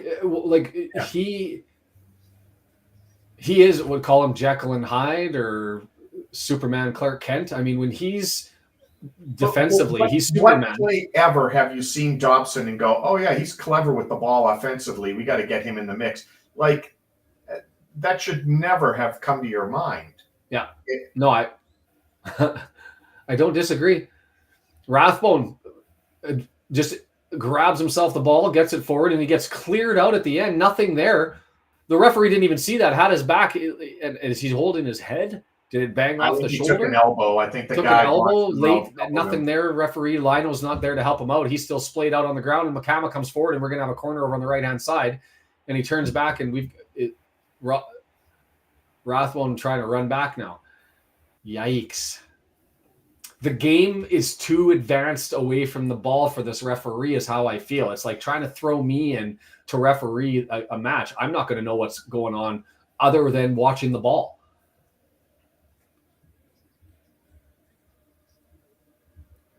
So we have not had a corner, and they feel like they've got like between all the set pieces on fouls and corners, they've got 6 opportunities at least. Oh, yeah, for sure. A left-footed in-swinger coming from the right-hand side on this one in front of the tech end. And here's the delivery. It's low, it's flat. Katamateri tries to get over there, can't get to it. Katamateri late gets his boots into I think that was Brunt. Yeah, that's what McLean's trying to get the yellow on that.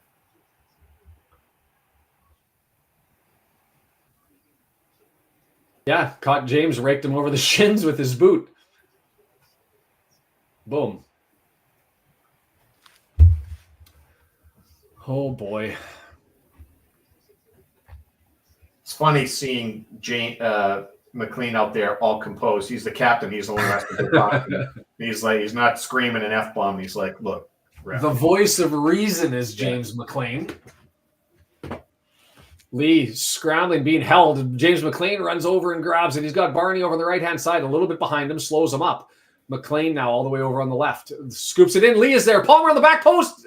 And it's touched again, and it just skips through. The entirety of the box, and we miss out. An opportunity, we'll take it. James, that's what we needed. We needed the overlap of both wingers being on the same side. And the fans finally, for the first time in a while, jumped in on that one. McLean finally made something happen. Got in there. And I'm going to be behind now. Just give me a second here.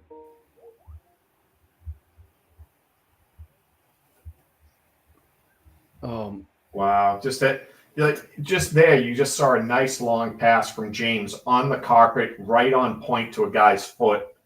Like, if we had that forward, I mean, I think I'm behind now because I ended up having I got to put my do not disturb on my phone, which I'm now using to stream to the big screen TV. But if I get a call, it ends up disrupting everything. So I'll go back and hit the go live button, and hopefully I'm able to jump forward and nothing was too disrupted here. I'm at 38-42 after that one, and I missed that play. And here's an opportunity. 18-yard box. Barney trying to get and fill into the space. It gets loose into the feet of Moylan, and it comes free and bangs around. Barney with it. He scoops it forward, but are we able to get it? No, it lands right again to the feet of Jeffries, and he slides it in. Scramble right side of the back. Katamateri goes and grabs it. He ends up taking out a man. EOC heads it out. 20 just on the edge of the area. Shot misses by about a foot to the left-hand side. We are dodging bullets. It's got to be a bend. We don't deserve this one right now. Got to be a bend, don't break. Got a matchery.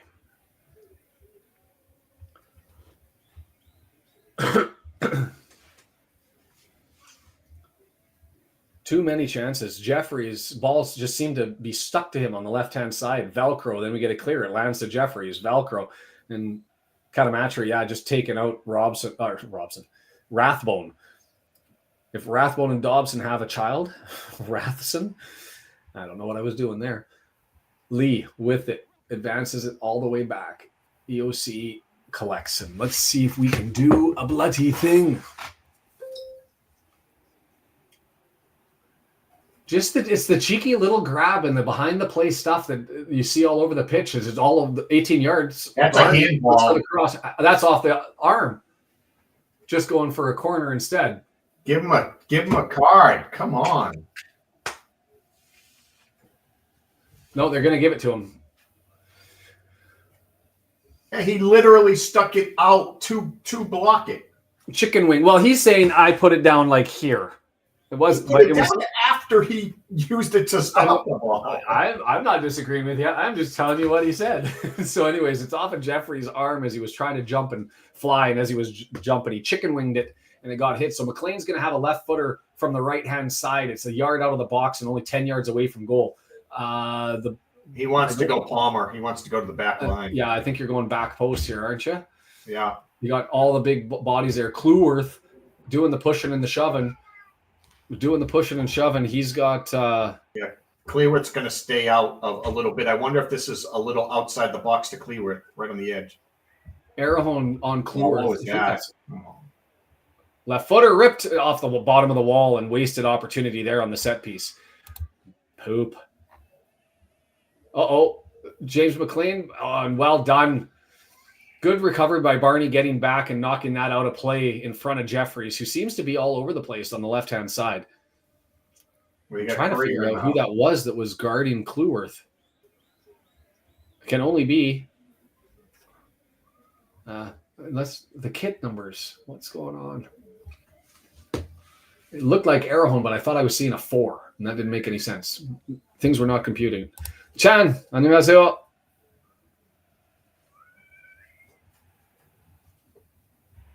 Also 오세요.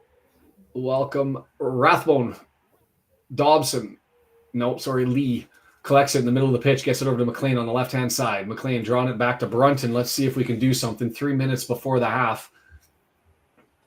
O'Connell pushes it forward. Rathbone flicks it on, tries to get it to Palmer, but it's easily collected there by McGrandles. Turned the other way. Tried to end up finding Moylan, couldn't, and we've nicked the ball. Dobson. Rathbone. Rathbone has Dobson to his left, has Palmer to his right, moving it forward, finds Rathbone. Rathbone finds Dobson. He gets wiped out, and we're going to have another free kick as the call's maybe starting to go the other way. That one, a deserved one. Ring wiping out Rathbone on the pass from Dobson. Wiping out Dobson on the pass from Rathbone. 25 yards out. James McLean going to serve this one. No wall. Left footer. Here it comes. In Parky, we trust. I hope so. I just don't know. Like in the previous game, we were able to identify what we wanted. This one, I'm not sure what we want. It's a good one. Oh, it's up and off the woodwork.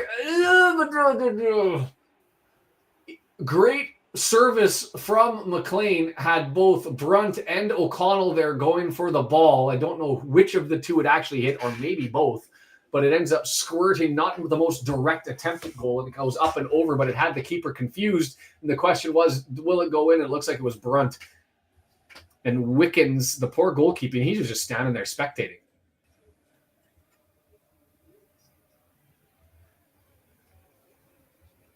Not a goalkeeper, just a goal judge. He just tells you when it crosses the line. That's Wickens. Now watch him make some exceptional save, and I'm going to eat my words. Palmer trying to settle it down, doesn't settle it down, tries to advance it forward up over his head, doesn't get there. McLean now scramble their side of the halfway line. It's Dobson's attempt to try and get it forward. Lee's attempt to try and go and get it. Still bouncing around all over the place. EOC settles it down at the halfway line, and here come the Reds. 44 minutes, advances it forward with a bad pass. He gets it back and gives it to Barney. We've got some space now. Right-footed cross. Wickens collects. Nobody really there. Had to serve it up quickly because he had numbers coming. Then the pressure on Barney, so he served it up, but it couldn't get there as the scramble's on, and it's cleared back to Burton, who plays it. Pressure on, thump away. Is that going to stay in or just get out of bounds? Stays in. Headed forward by Barney. Knocked down by Ruffin. Ruffin lifted up over top, looking for an offside call, and it's given. Hey. Oh, I know what you said. I can read it, but I don't know Mujo Gun. You're hoping that we win? I know Igya Yadunida.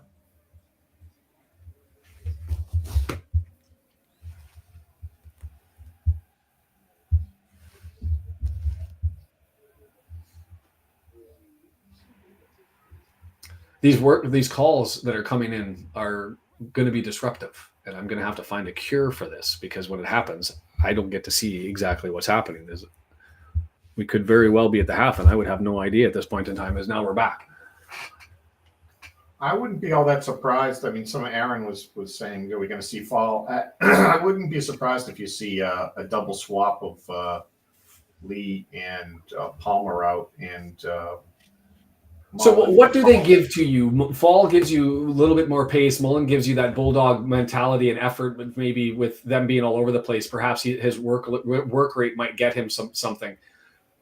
Is that what we're looking for? Is that what we're missing? Rather than the touches from Palmer and Lee, as we're at the half, the 1 minute of added time, get to 46 minutes. No exceptions. Thank you. I'm not saying it's Mullen's. It's Lee's or Palmer's fault, but because they're not getting a lot of service. But we got to switch something up. I mean, I wish they'd make the switch in the midfield like we talked about and get James forward and Dobson way back. Well, that seems to me to be the obvious choice. Yeah.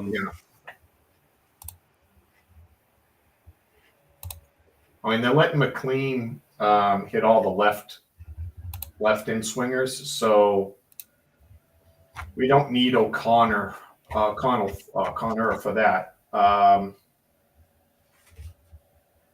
See, where I'm at is the subs that are on the bench tend to bring you better pace. I mean, you look at Mo Fall, you look at Mullen up front, you look at Seb Revin as an option. I mean, I think what you're getting from the guys, Cannon to an extent is he faster than Rathbone or Dobson? I'm not certain. Probably pretty close, I would suggest. So is pace what we need? Because to me, the lineup that we have in is the one that I would expect would have the better touches. And that's what we've been missing is the better touches. I mean, what's fascinating to me is you look at possession, 60% of the ball for us, we're being Wrexham right now. They've got far less possession, but you look at their opportunities. We've won 78 aerial duels. They've had 8 headed clearances, 16 total. So they've been just thumping the ball out, and we haven't been defending our box as well as we would like. That's what those stats are telling me. Yes, Phil never changes at the half barring an injury. I don't recall ever seeing one, to be completely frank. So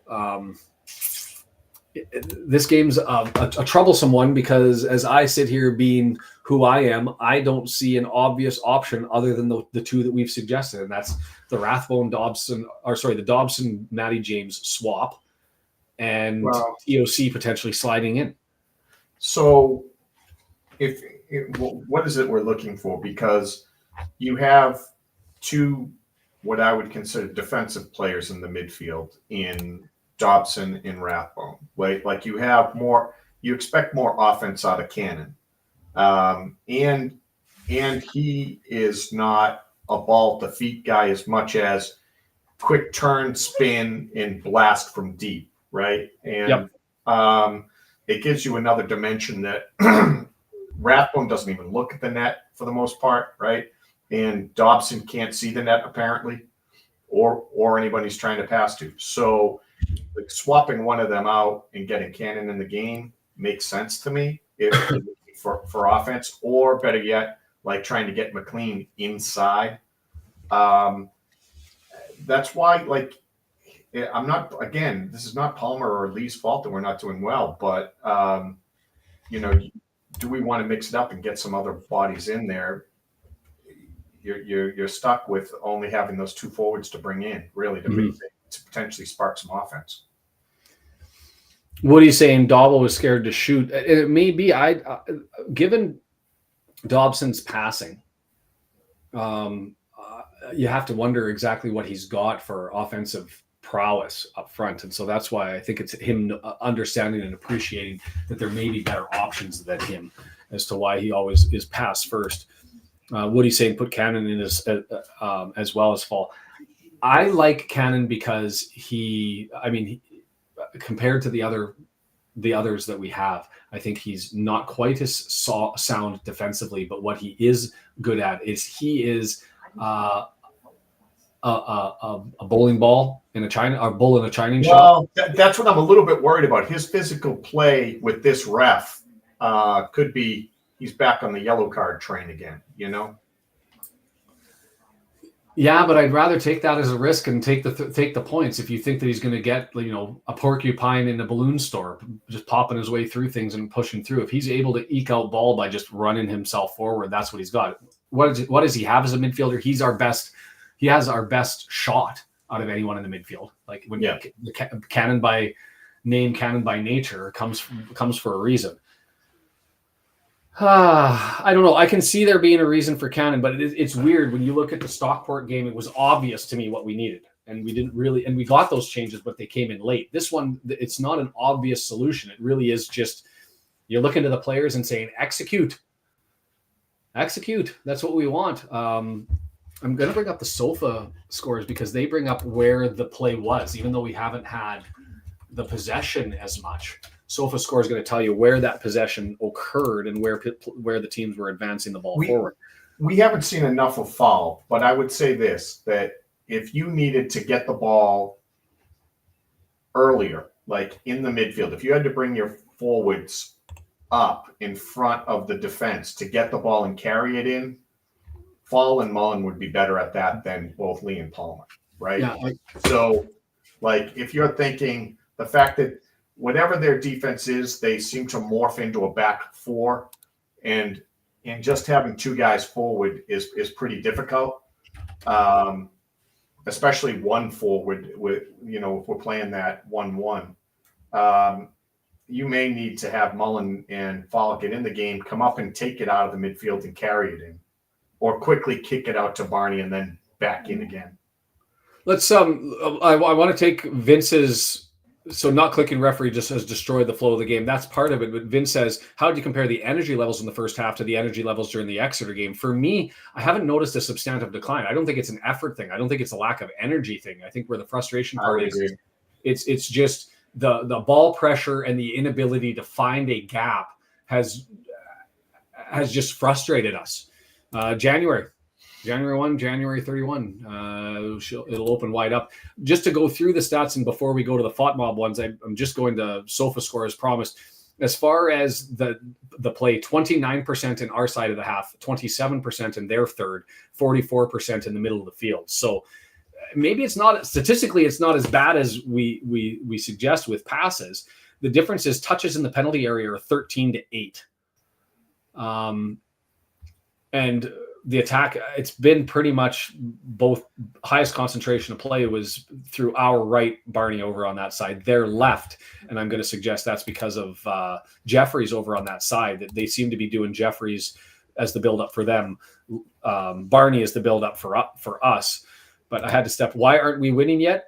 Because we're frustrated through the midfield. Ball pressure has been at a level that I don't think. I'm trying to think of another team where we've seen ball pressure this frequently and this often.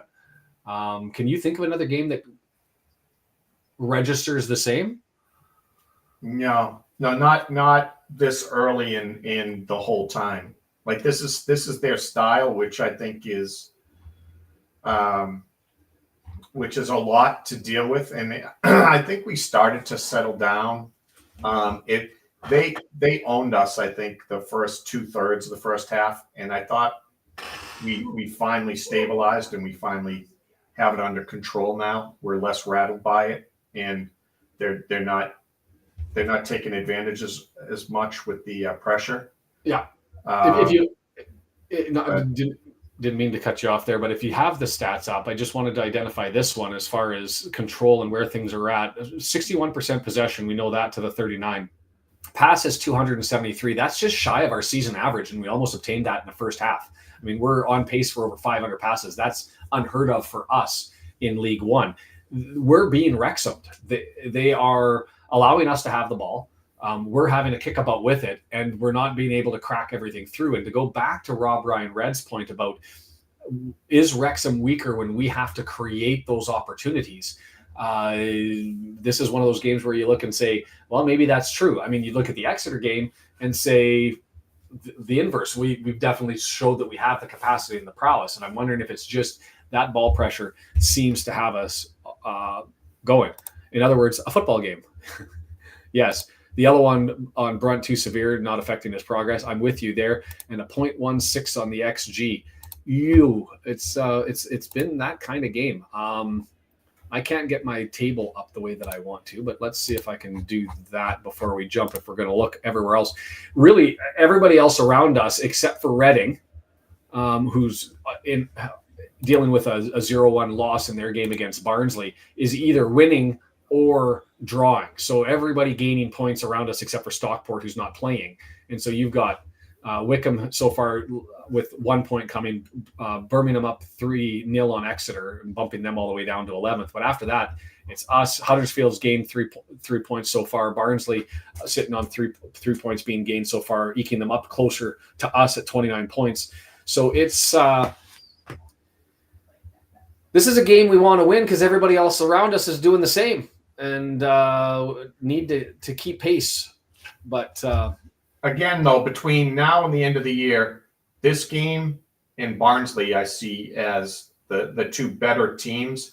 And then maybe the away Bristol Rovers game might be the third hardest challenge. Yeah, and Bristol's been hot or cold all season, right? So it'll be especially at home. They can wake up and be a giant killer. So yeah, but if other than that, I mean, it's these 3 games. So I see a huge difference in winning a tough game like this as opposed to just getting a draw. Yeah, John, you say weaker because of striker weakness. I guess it depends on what you feel you need in this game. If you want improved touches and a little bit more control, then I would suggest that Palmer and Lee is our best option for that. If you want to have a little bit more pace and you want to have a little bit more ball pressure, then I think that you're looking for Fall and Mullen to come in and fill that up. And so I guess everybody's looking potentially strikers, but I don't blame Palmer or Lee in this one. For me, this is just midfield control hasn't been there. And that's something that early on before this game started, I said I thought that we were going to be better than them in the midfield, and we were going to find a way to build through the deck. I thought we had the answers from the Exeter City game, and the reality is we don't have an answer for the pressure. Whether that solution is insert pace, I don't know, but yeah, we need goals. And the problem for me, John, is I can't sit here with my wealth of knowledge and say this is what I think we need.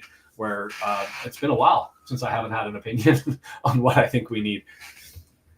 No, Mike, the ball has not got to Palmer and Lee enough to blame them for not having any making anything happen. So yeah, we definitely don't think it's their fault, but that's why maybe you get Mullen in and he gets the ball early and carries it in as opposed to waiting for service. So Vince saying Mullen is due, always a thing, right? Well, Mullen magic. If it's going to start, he makes something out of nothing. He makes some incredible play when he didn't really have a great opportunity, and you may need that today. Yeah. Very much like you said, when they put those guys in and they looked like they had impact and they looked like they were due to score, they ran out of time, and I don't want to see that happen. Like. You give these guys give an opportunity and a real chance. Yeah, at 60-minute mark, you're ripping them and getting new guys in. Yeah, looking at their bench, I mean, I think it's just plug and play. Looking at our, they're going to have people that are on the ball, and it's going to be the same thing coming forward. Looking at our bench, those.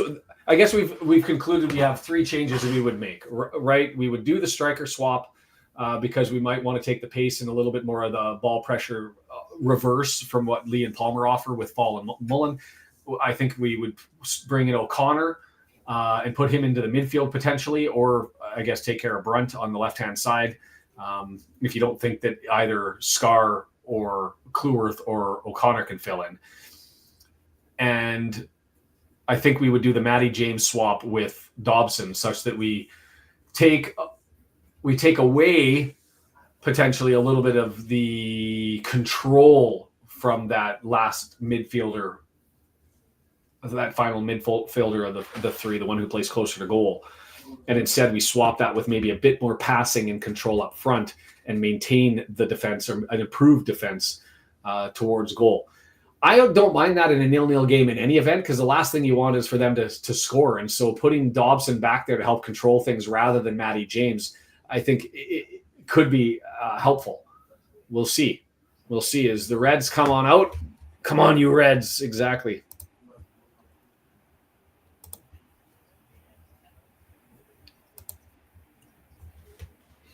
And Mike, have to give him the minutes at every chance. And I assume that you're suggesting that building on Brandon's thing that we need Mullen to get a real opportunity if he's going to get one here. Is no changes at the half, because that's not what we do. I don't know if we've got changes from them at the half, but we'll have a look at it.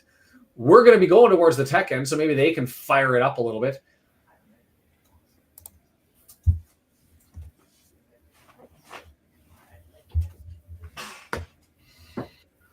And I will kick it back to you on the just one. Me, as they're standing there, and I don't see any subs reported at the half for either side.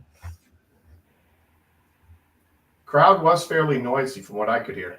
Yeah, the first half, I think it was quiet, but once we started getting into it, I mean, they've been on the referee, and I think deservedly so. More so the linos, and I'm curious also to see how many offsides there are going the other way. As we have control, it's flicked on to Lee. Lee outside the box. Palmer tries to find Barney. It's behind him. And so it's collected just simply there by Jeffries, and he spins it the other way. Arahone with it. Advances it forward. Gets it on up. Moylan couldn't control it. Matty James nicks it away, and Brunts has it over on the left-hand side. He advances it to Rathbone now. Rathbone in space across the midfield line decides I'm going to hold up with the ball pressure and draws it back to Brunt. To see how relaxed, though, James was, he just looks – I don't think I'm making it up. He just looks relaxed, calm, composed. Well, you have to think the game. Oh, and a misplay there by Arahone, and Palmer's able to free it up. And that's Dorico. So they're back down to center back who's scrambling to get forward, and McLean tries to get it up and over, couldn't do it, and it's over to Rathbone. He advances it to Lee, and Rathbone was shielded, couldn't get up, advanced forward, and so Lincoln City just clears it, and that's going to roll all the way to Burton, who collects it. You have to think. I mean, he's been playing in the championship. The pace of the game maybe a little bit slower for him. He has that measure and controlled as Mr. James, which is surprising because he hasn't played this season until recently. So he's just slotted right in. Maintaining the possession, lots of passes as we're trying to get it away from the continuing pressure. McCama up there, on to Burton, up to Brunt. Three men captured. If Brunt can find a way to advance it forward, he looks to McLean to do that. McLean doesn't like the option. Three men closing on him, so he gets it to Rathbone, Brunt, and we're collecting again. EOC with space now, advancing it forward. Finds Rathbone in the gap over on the left-hand side. Halfway line's crossed. Rathbone looks for – that's McLean, left-hand side. Lee, McLean, no, back to Rathbone instead. Dobson's in front, switch on, and I don't think that's a good pass. It's kind of moving over to the right and pulls Barney back, but he collects it. Barney, is he going to take on Jeffries? He is dancing, moving. He's got support coming to Jeffries, and so he just draws it back to Cleworth. Arahone goes in to skew the odds against us by making it a 2-on-1 situation. So now it's McLean. Left hand cross over. He's there. Oh, yeah. Dobson with the opportunity on the right-hand side, but Wickens appropriately comes up and stabs that one and grabs it. Oh, was an opportunity, and we'll take that. Everybody say boo right there. I missed the reference. The crowd noise hasn't been the loudest, but for a 0-0 game where it's been scrambling in the midfield, you still have to give them credit for being involved as much as they have been, I think.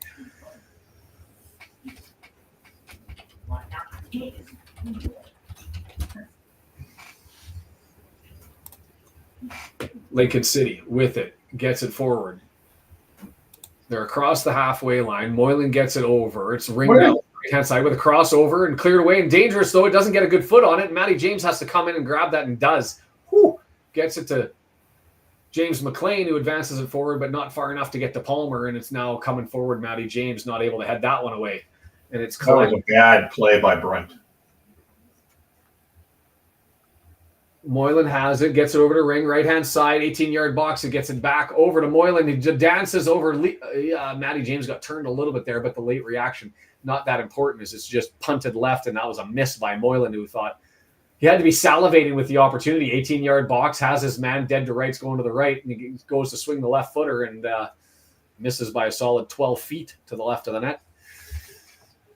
Come on, lads. Somebody grab a stick and poke somebody and get him to do a thing.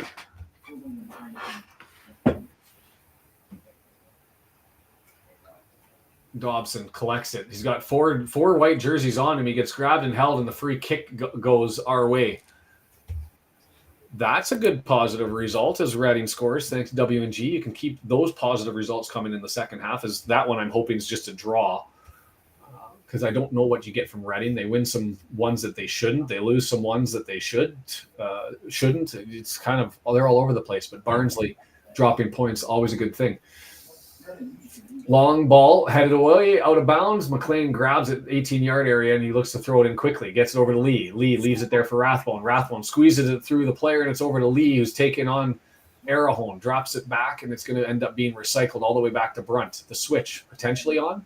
Matty James says, no, keep that, Brunt, and go down the left-hand side. Brunt says, no, I want to go on the switch. So he doesn't go to Matty. He goes to EOC, hoping the switch is put into play. Dobson has it. Back to EOC. Searching, ball pressure coming, so we're walking backwards, and we're going to recycle. Come on, guys. Can't find a gap through the pressure yet.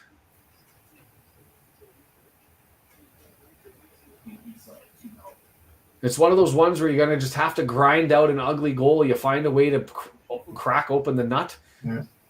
You find a way on a set piece, something along those lines. James is a lot further forward this so far. Yes. He was, anyway. Well, no, he still was. He was forward there. He just ended up coming backwards. But I agree with you that there's a bit of a push forward for him. I don't know if that means that they're taking turns between him and Dobson coming back. Yeah, it still looks like that. Yeah, it still looks like a triangle there where Rathbone and Dobson are out wide, and James is in the middle. And James is back in front of O'Connor.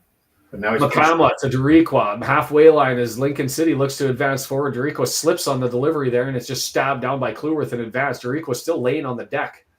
Is he tired? Because that's twice now that he's been out of position, out of play, and a little bit lazy to figure it out and get back into it.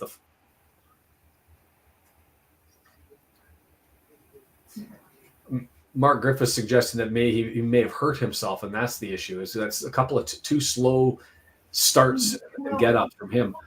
As Cleworth trying to find Palmer, but way too far over his head and just collected by Wickens. Nothing out of that one, and that seems to be the story.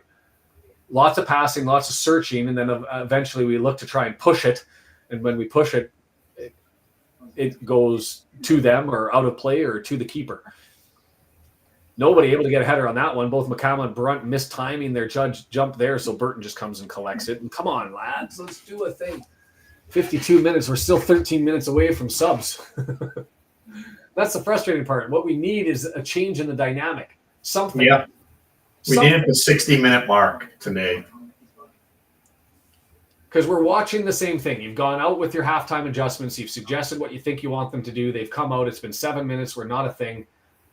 What do? Arrow, and they show his touch map on screen, and it's all over the place. It's a wide scatter plot. He's on the ball everywhere. Tried to find Barney over on the right-hand side, and instead it's run into. And here comes Arrowhone down the left-hand side, and it's stripped from him. And it'll be a throw-in. Stopping the pressure, so I'll take Dobson that. doing great at what he does, the defensive stuff. So Yes, and that was Jeffries. Sorry, I thought it was Arrowhone, but that was Jeffries who has it over there. And so McGrandles is going to take the throw-in, and it's possession by Lincoln City as they're going to recycle it, draw it all the way back to their center backs. Now we know how frustrating it is to play against us. That's what I say, is because while we don't have the pressure, it's the possession searching, the center back kickabout, trying to find an opening and not being able to do so. Ring runs at McLean. McLean knocks it out, so they'll have a throw in from 2 yards away from the goal line. Now? What about now? Now? I'm going to sound like my 5-year-old sitting in the car going on a trip somewhere. Now? Can we do it now? Dorico tried to hammer it. It hit an arm, and it ends up scooting forward, and gave it as a goal kick, and not the worst option there as it goes forward, as Burton just has to set it down and punt it forward. Long ball, looking for Palmer. Went to ground. I didn't see anything in it. No, it was a big flop. Big flop, and the referee lets it go as O'Connor ends up hitting the ground. And now it's Barney out there taking on Jeffries. He has support coming over, so he draws it back. Clueworth puts it in. Palmer flicked on and right into the breadbasket. Easy collection for Wickens. But there was at least something to potentially build on. As Clueworth able to fill the gap there in the void. Oh, it wasn't Clueworth. I just assumed positionally that's who it was. But it looks like it was Dobson who slid forward and actually put that onto Palmer's head, so we'll take it. Speaking of Bristol being hot and cold, there's an example. Blackpool up on them 2-0. You never know what you're going to get from the Rovers. Yeah, unfortunately, they're going to earn a corner off of that one as Ring just smashes it off of McLean's backside and goes out, and they'll get a corner from the right-hand side on the Cop. Slowly making their way to the corner, part of gathering a breather, I imagine. Lungs have to be burning a little bit as Ruffin makes his way over there. And hi, Dale G. Dale J, I missed you. Sliding in there. How are you?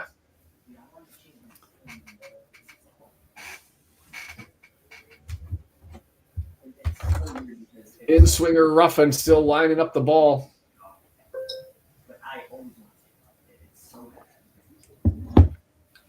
Left-footed in-swinger coming.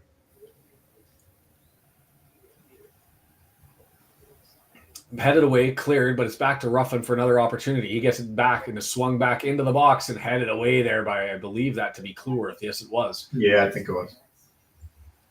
Dorico searching to put it back in, gets it over to the right-hand side. Ruffin still all the way over there from the corner, so he plays it on back, and this is McGrandle sliding it back, and it's going to be Arahone who's filling in for Ruffin, who slides it forward in the way they look to build over on the left-hand side. Nope, the switch is on.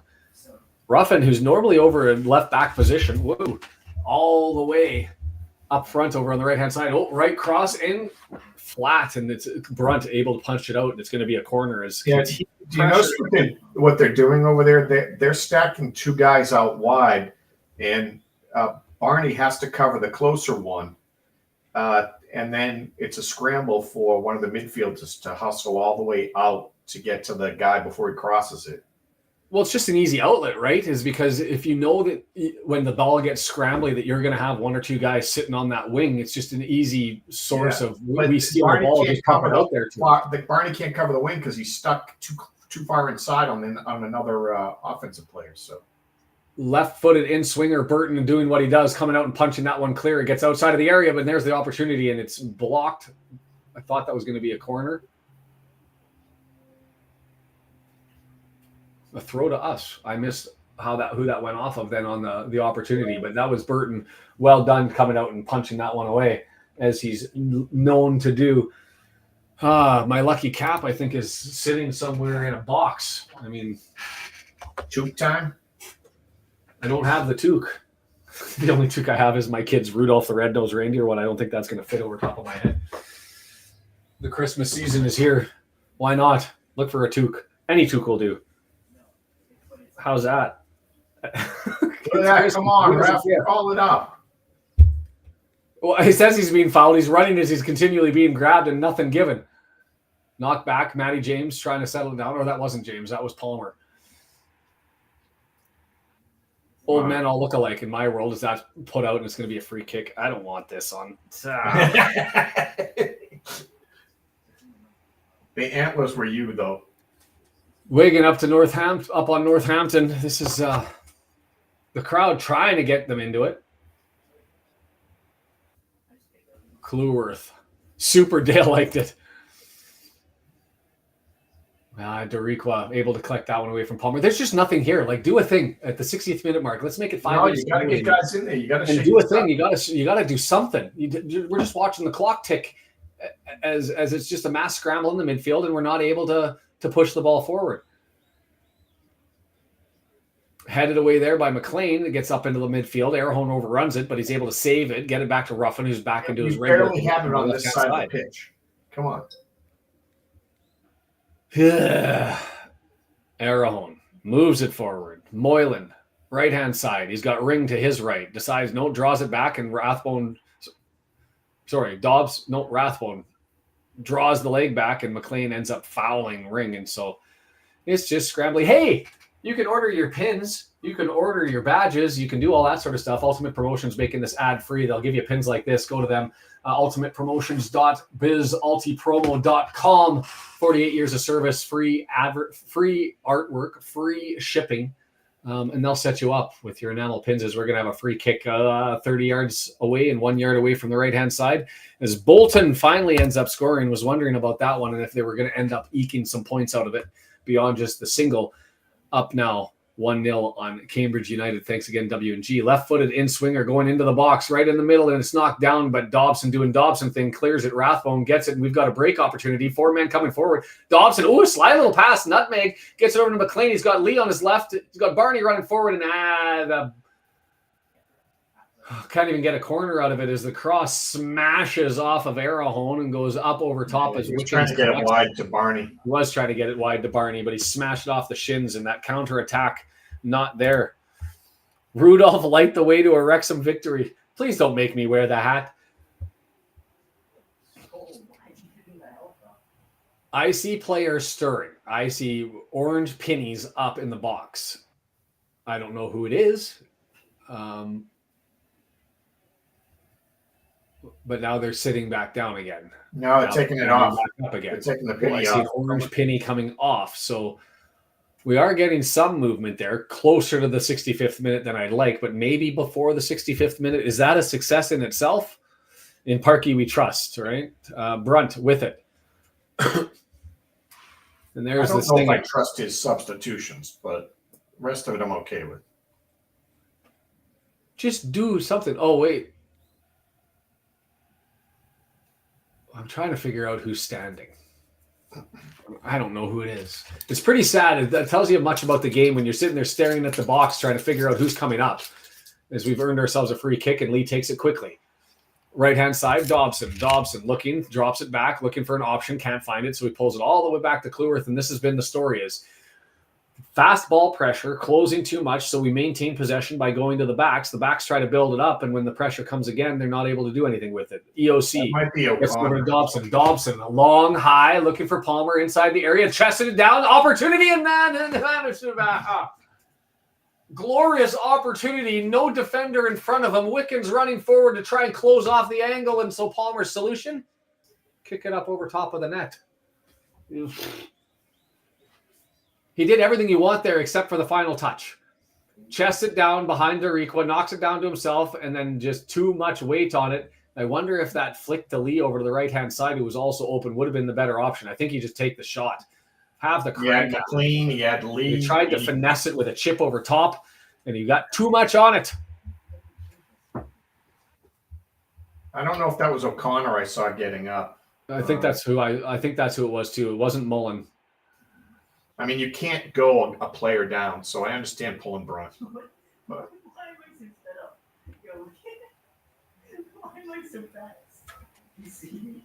oh, Lee with it. Nixon gets it to Barney. Barney fighting his man off. That's Jeffries over on the right-hand side. It's now Dobson back to Barney. He's got Jeffries over there, and it goes out of play, and they'll get a throw in. Well, I get it. You go the whole game where you got absolutely no opportunities, and then you get a glorious one, and you're like, wait. And the game's rushing a little bit. I would say we've really picked up the pace since you donned the hat. No, don't. Hey, I understand you don't care enough about Wrexham to help us get a win. I get it. That's all right. Here's a poll.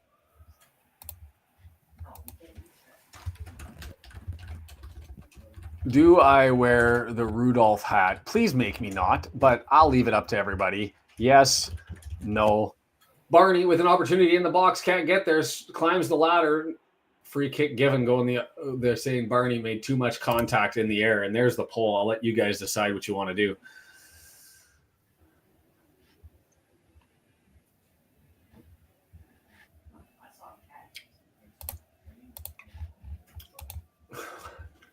I'm surprised that one let you go, Bryn, with the all caps. The bot sleeping is Cadamateri coming off.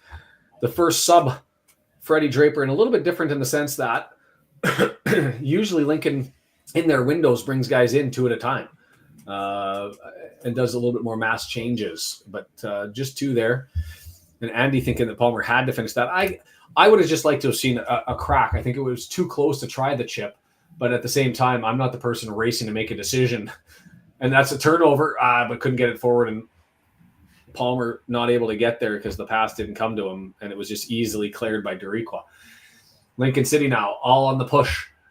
Oh, trouble, left-footed cross, and that's Matty James coming there and closing the door off on Moylan, who didn't get the opportunity. It's going to roll out, and is that going to go for a corner? It does. Hey, you're telling me you get to box a guy out while he's out of bounds? Like,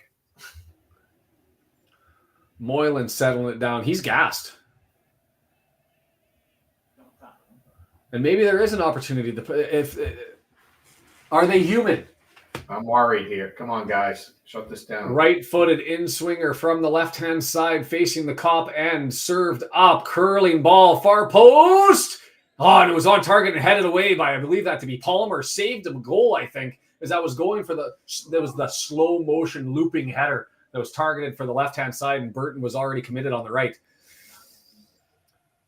I think that was going in. Mark says not necessarily going in, but I think that was one of those slow balls that everybody was staring at and watching, and Burton was locked up over on the left-hand side of his goal. It was going to his right. James was right behind him. James was behind him, and so somebody would have had that likely, but definitely cleared away from the line and a threatening opportunity. McCama not able to climb it. Burton comes out and collects, and let's go do a thing. The pulse, 71%. You gotta give the people what they want. I gotta improve my toot stuff. Looking ridiculous. Anybody joining the chat? Yes, you are. You guys did this to me. Redding up on Barnsley. I guess I'm okay with that. McLean with an opportunity gets it over to Rathbone. He's 20 yards out, stabs it forward. Lee tries to play his man to the left, but it's well headed away by Ruffin. EOC collects up to Matty James. McCluworth with it. Somebody's got a massive shout to the referee for something, and I missed what that was away from the play. Lee dancing, gets around 2-3 guys, still marching forward. It's loose, scramble, cleared away. Lee just says, you know what, bowling ball, maybe we do need Cannon after watching Lee. Just how do you beat these guys? You don't pass it around them, you just run it past them. Blast by everybody. Ridiculous is the new in fashion. Yeah.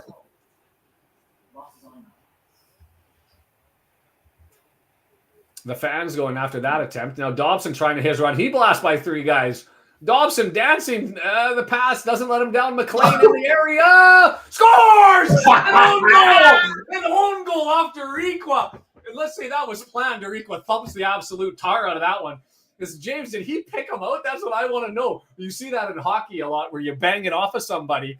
And did James just see Dariqua standing in the middle and said, forget it, we can't score, I got nobody there, so I'm just going to smash it off your ass. Whoo! Rudolph the red-nosed reindeer. I'm just saying, Rudolph.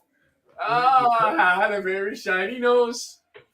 We got to put it on. Come on. We were right. I want to see McLean's eyes. Did he see? Boom!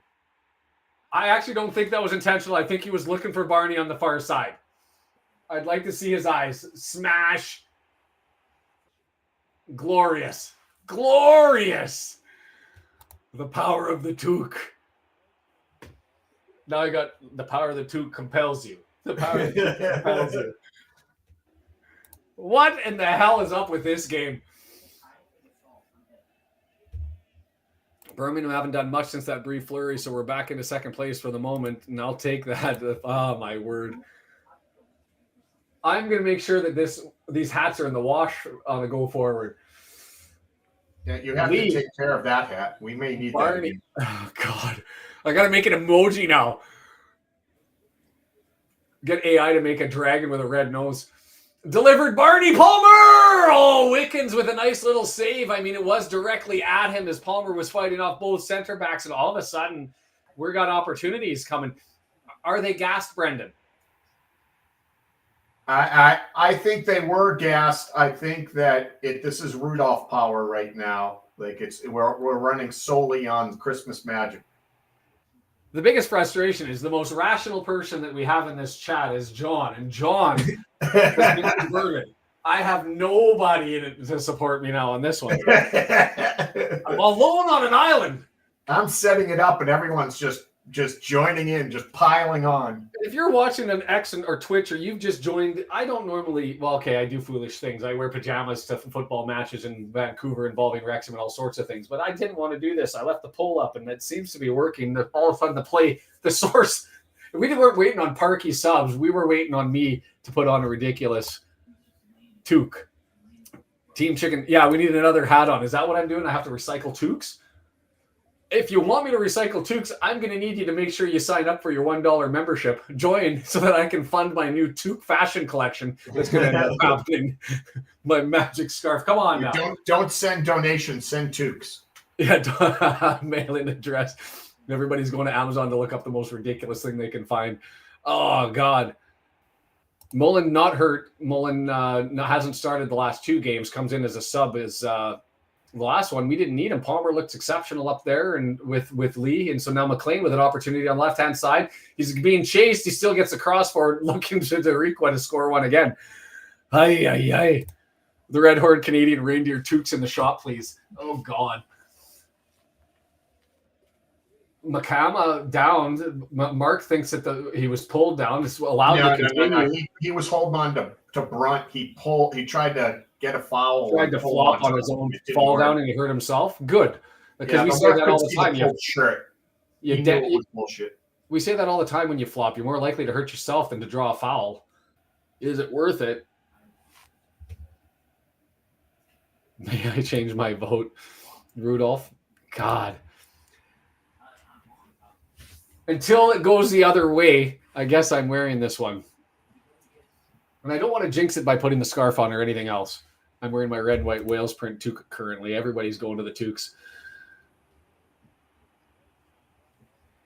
I'm just happy that the word toque has entered into the Wrexham vocabulary instead of beanie or bobblehead hat.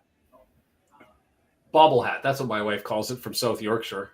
Is it bobble hat in Wales? They usually have a pom-pom on top. We call them pom-poms. Yeah. Beanie in the absence of the bobblehead, I guess. It's just always a toque. But then I grew up in Saskatchewan where we call hoodies a bunny hug. I mean, there's some weird terms out there. We're into the Christmas spirit now. 29 games to go to Christmas, and I've already opened it up, the Pandora's box. Whoa, was James McLean served it up and missed by a foot. James McLean thought he intercepted it, dragged the left foot too far, served it up deliciously for Moylan to put his right foot through it, and he just missed by a foot. Danger. 72 minutes, and we're still waiting on subs. Yeah, right footer. Had that been on target, I think that Burton was there. Water break, no subs. Jeffries coming off as a sub? That would be fascinating because I thought Jeffries has had himself a hell of a game. I think he's been their best, especially because he's largely been responsible for dealing with Barney. And we've got Mullen. He's our sub, so I assume that's Lee coming off? Yes. And it is the bobblehead. Damn goalkeeper. It's hard to take Palmer off as effective as he's currently being in this last surge here, right? I mean, I'm with you. Perky hates me. That'll be the question I ask him when I meet him. Are you making these decisions because you wish to smite John in Massachusetts? Is that what's happening? Is John Lane John, Massachusetts? I don't know. I think it is.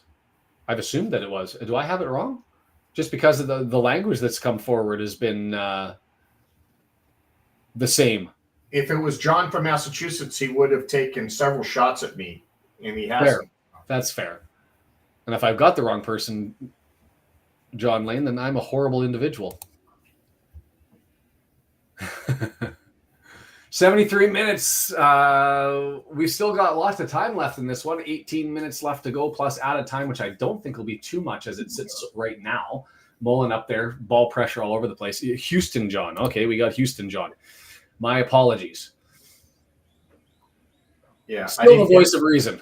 I didn't get the feeling he hated me. If he did, then I Boston John. I'm all for another greedy goal, cheeky or otherwise. Get Mullen one. What I would love is Mullen to get us a brace. Oop, the insurance marker, I guess. Not back.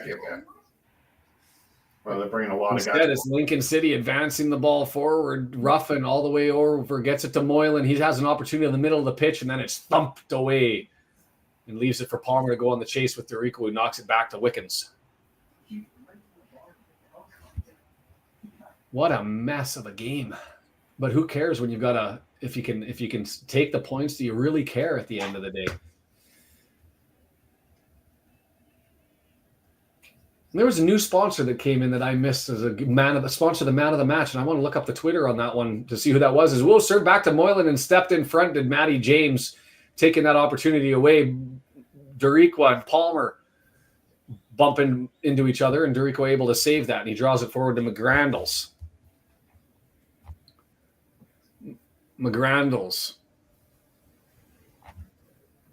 We've got Hamilton now on the field. I've missed that sub, and so is Fotmob. I'm going to hit I didn't see you. I'm assuming that Hamilton came in for the Jeffries swap.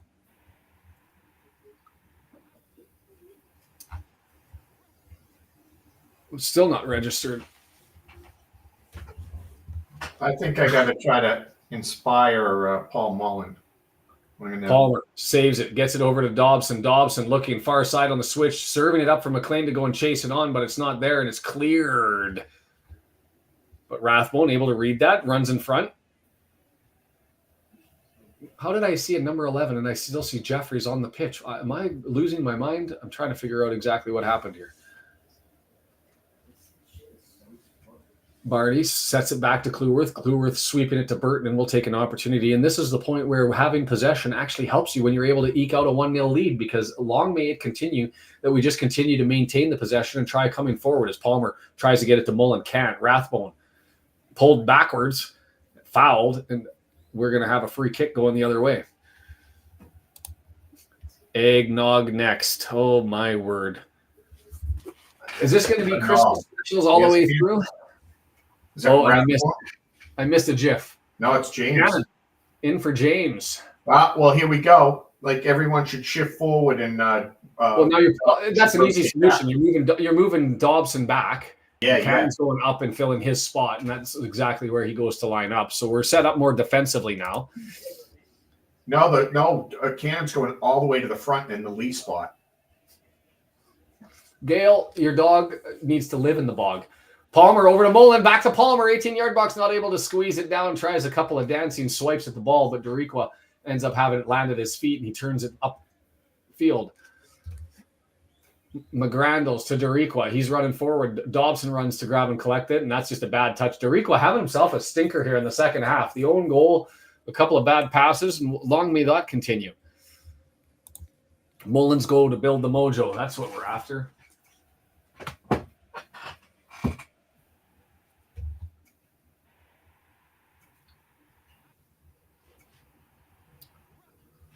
Holy, I haven't seen a lot of W&G score updates recently, so I imagine things are all low scoring and standard around everywhere.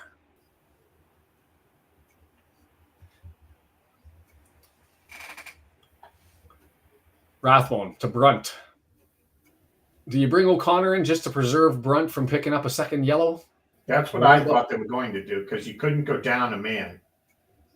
Cannon able to grab that on a loose ball, pushed in the back, and then we're going to get a free kick going the other way. Cannon gets up and has some words with the substitute Hamilton, who I still don't know who he came in for.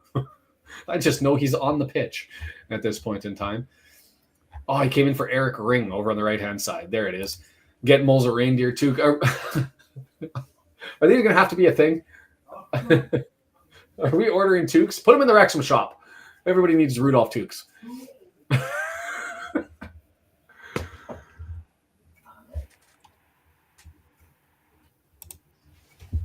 I'm with you, Vince. It's been a while since he scored. I haven't brought up the Fought Mob stats to see exactly how many minutes or goals or how many games it's been, but it's been a while. Knocked out, miscontrolled, and mishandled there by Moylan, who's been fairly solid, and it's knocked out, and we'll get a throw in. So we're starting to take our time as Barnsley goes even with Reading. I can't decide if I want Reading to win or if I want to draw. Is Reading a threat? Or are they not a threat? I'll ask you guys. No, I don't think Reading is.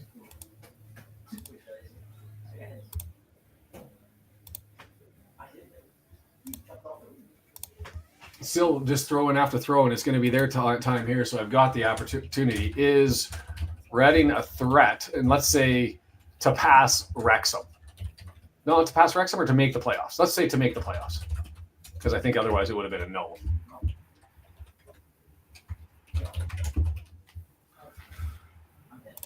Because I think the answer to that question influences what you want out of their matchup, right? Because if you don't think that they're a threat, then you're hoping that they take 3 points away from Barnsley. If you do think they're a threat,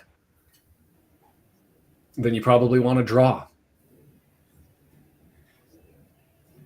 I just think they're too inconsistent, but who knows? Brunt tries to get the clearance, doesn't get it all the way down the pitch, and instead it's picked up by Jeffries, who's over on the right-hand side, advances it into the middle of the pitch.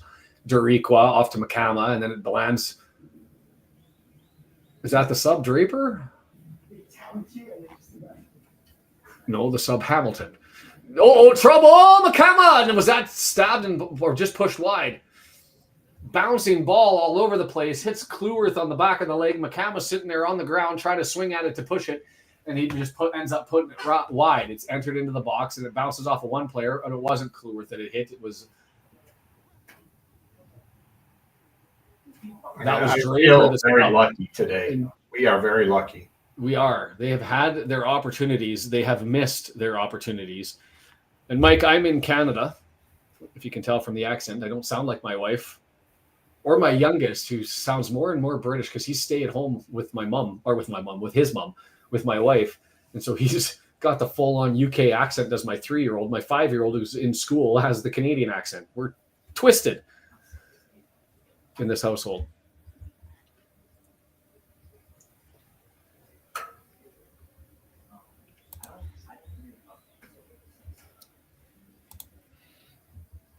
Red-nosed dragon tooth. I wonder if I can get AI to create something. Wings instead of horns? I don't know. Well, I was offsides. Way offside. No offside given? And Brunt comes back and rescues it. What the hell was up with that? That looked like it was 3.5 feet offside. Yeah, but he's going, well, how are you not making that call? W&G. You got to do better than that, my friend. I got to stop blaming W&G. He's going to start getting PTSD every time I get miffed.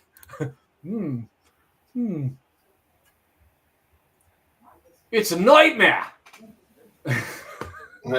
Chuffing out. All this faffing about on the back line. Lionel not given the offside as they come in with 2 more subs, and I missed exactly who came off as it was too quick. But McKiernan sliding in is one, and that's McGrandles coming out, and I missed the other one. Dragon Tukes. Oh, God. I'll see if I get an opportunity to figure that one out. Do the Dragon Tukes have red noses? No, it was like I have to go customize it. I wonder what this is going to be. God.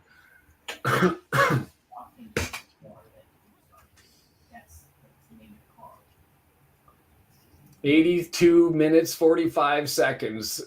Rathbone knocks it down, and it's going to be a throw-in for Lincoln into their side. Street coming in for McCama.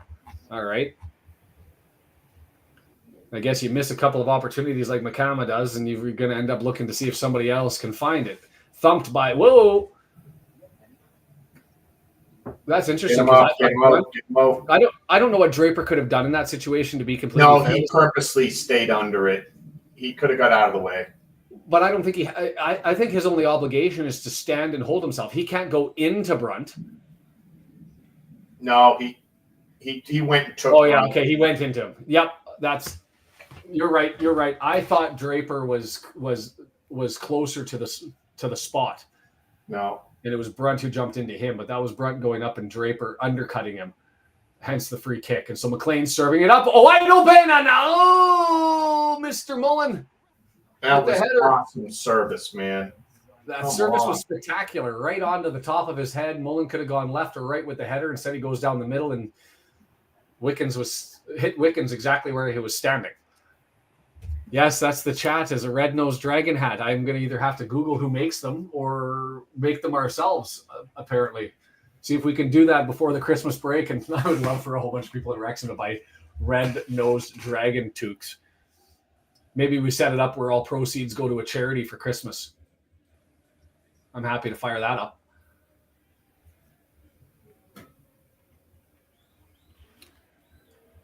We'll see if I can do it. If I can do it, I'll set it up. We'll take care of the costs, including any AI attempts that I have to make, and then we'll, if we sell any, we'll pick a charity. The dumbest penalty ever given, like in the and so they get to take it, or they took the dumbest one. I need more details, Kim. Wickham and Mansfield look like 0-0. Come on, you Stags. Words I never thought I'd mumble with the treatment that I was getting from some Stags fans, but Mullen had so much room here. You got to do more with that. Stansfield with the gift goal. I'm assuming that makes it 3-0 then, or is that the report that W&G made to make it 2-0? Make sure not to stop with Canada Post. No kidding. We got a post strike, which always happens right before Christmas.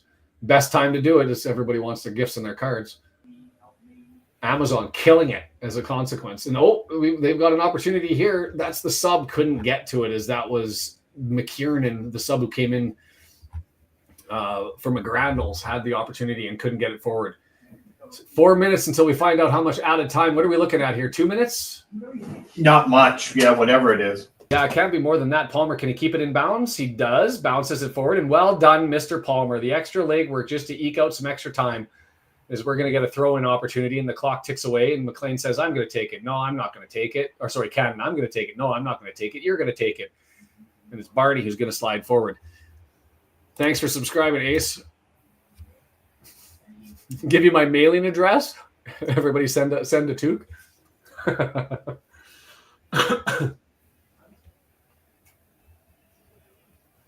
I'm not going to make it public in a video, Gail, but if somebody wants to message me on Twitter and says I'm sending a toque, I'll give my mailing address to the people that I know. So go ahead and do that. You may have to follow me on Twitter if you're not already. But Cannon scoops it up over. We're still got some pressure here. Barney collects it outside the area. He loses it. Cannon's trying to chase it down, can't get it. And the mass scramble is on as they look to go on the counterattack, and it's too heavy. And well done by Brunt just to go and turn it the other way. Take the deflection and keep pushing it before Diriqua has it go the other way. Starting to feel like the pace is picking up here as the desperate times call for desperate measures. And it's Jeffries now. Gets it to Arahone. He swings it over to the left-hand side. That's got to be Ruffin over there, and he scoops it forward. Draper, the sub 18-yard box. He's got an attempt, but it gets past Cannon. It's deflected. Cannon can't grab it. And Cannon showed no effort there. Yeah, it's going to go to a corner.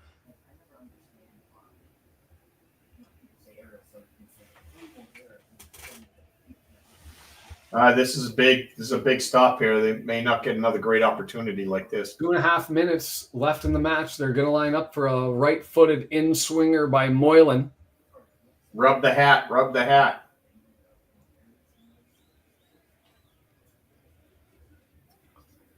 Oof. That was more danger on Olympico than anybody else, as it went far post on the entry, and no white jerseys that were over there. They'd all pushed themselves to the middle, and either he shot too far or he was looking to possibly try and plop that into the far post. But I guess the only person that was there was O'Connor, but everybody had moved towards the front of the pitch, and it just went way too far. I'll take a gift goal. Rudolph. Tom O'Connor sliding in as the last-minute sub. Yeah, just trying to kill clock on the sub. 3 minutes of added time. Wow, it's a Rathbone. Interesting. Rathbone. Putting O'Connor in the middle.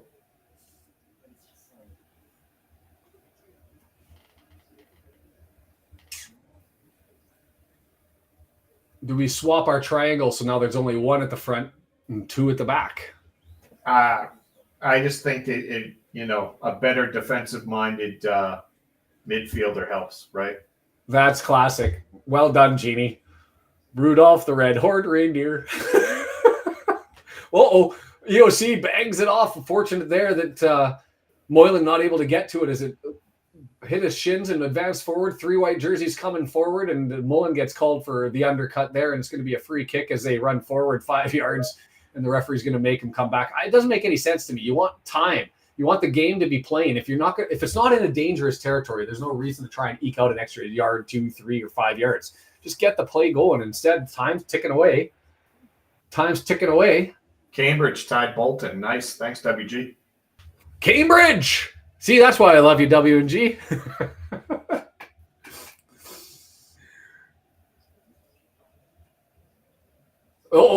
Knocked down. Draper tries to scoop it. It gets up in the air. McLean doesn't get a good clearance from it. Jeffries with it into the box, into the area. It's coming loose. EOC steps in front and says, get out of here. The clearance. He looks for Mullen to give it to him to chase on, and Mullen's putting the pressure on. That's Ruffin who has to send it all the way back to Wickens, and they've got how much added time now?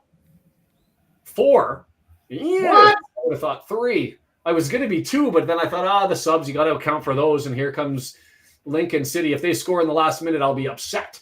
I'll be angry. Looking for a handball there on Ruffin as he knocks it down, not given. Instead, it's banged off a cannon. Nobody helping with collection of the ball. Ball boy, he's looking behind him, so Ruffin's got to go and grab it, and now the ball enters into the pitch. Well done, Wrexham fans. A little innocent, inadvertent. Yeah, that's a good one. Rudolph the red-horned reindeer. Certainly works. EOC with the deflection. It comes back to McLean banging off of a body, and it's cleared, and Mullen's up there to go and chase it, and it's just saved in front of him by Arrowhone, who gets it to Doriqua. Doriqua now over to the left-hand side. Stabbed down. Well done, and we've got some space here. Palmer looking... No foul, and so Palmer's got to get up. He had an opportunity to clear it, and that may be what you wanted to take. Instead, it was the counter option, and how did they miss that one? Oh my word. Robert Street, the sub who came in from Macama, who missed 2 open opportunities, gets a wide open opportunity with Brunt there, and he nutmegs Brunt and goes wide. Count this as 3 points lucky if we're able to bring this one home.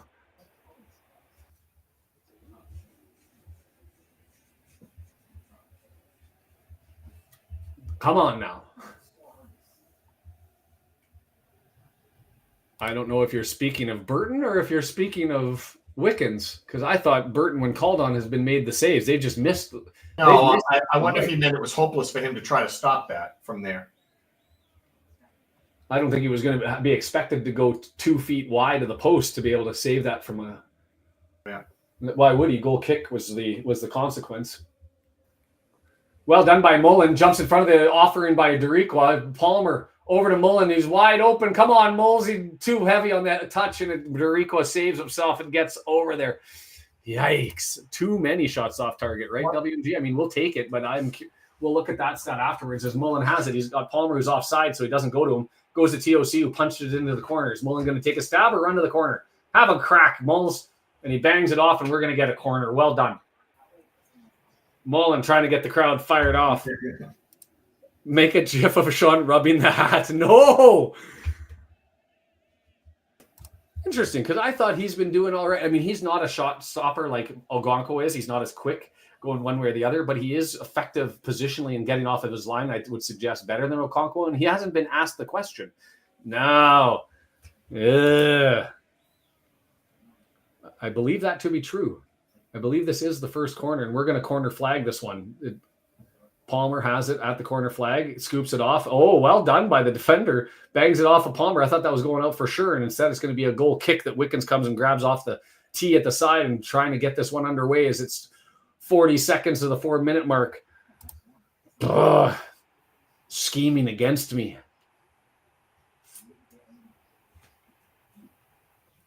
Bring it home, lads. We're anti-Tarleton in this place, and well done by Barney. Gets it around his man and nicks it, and he's over the halfway line. A little bit added possession, maintains it because he banged it off of somebody. No, he's going to go through and keep it in, and Cannon comes to support, pushes it forward. Barney standing there. He's got Palmer to his left. Barney. Oh, Barney. Palmer should be angry. Why did he not pass that one? You're the assist man. He decided he wanted the goal. The first time we've no, Wickham scores in the death.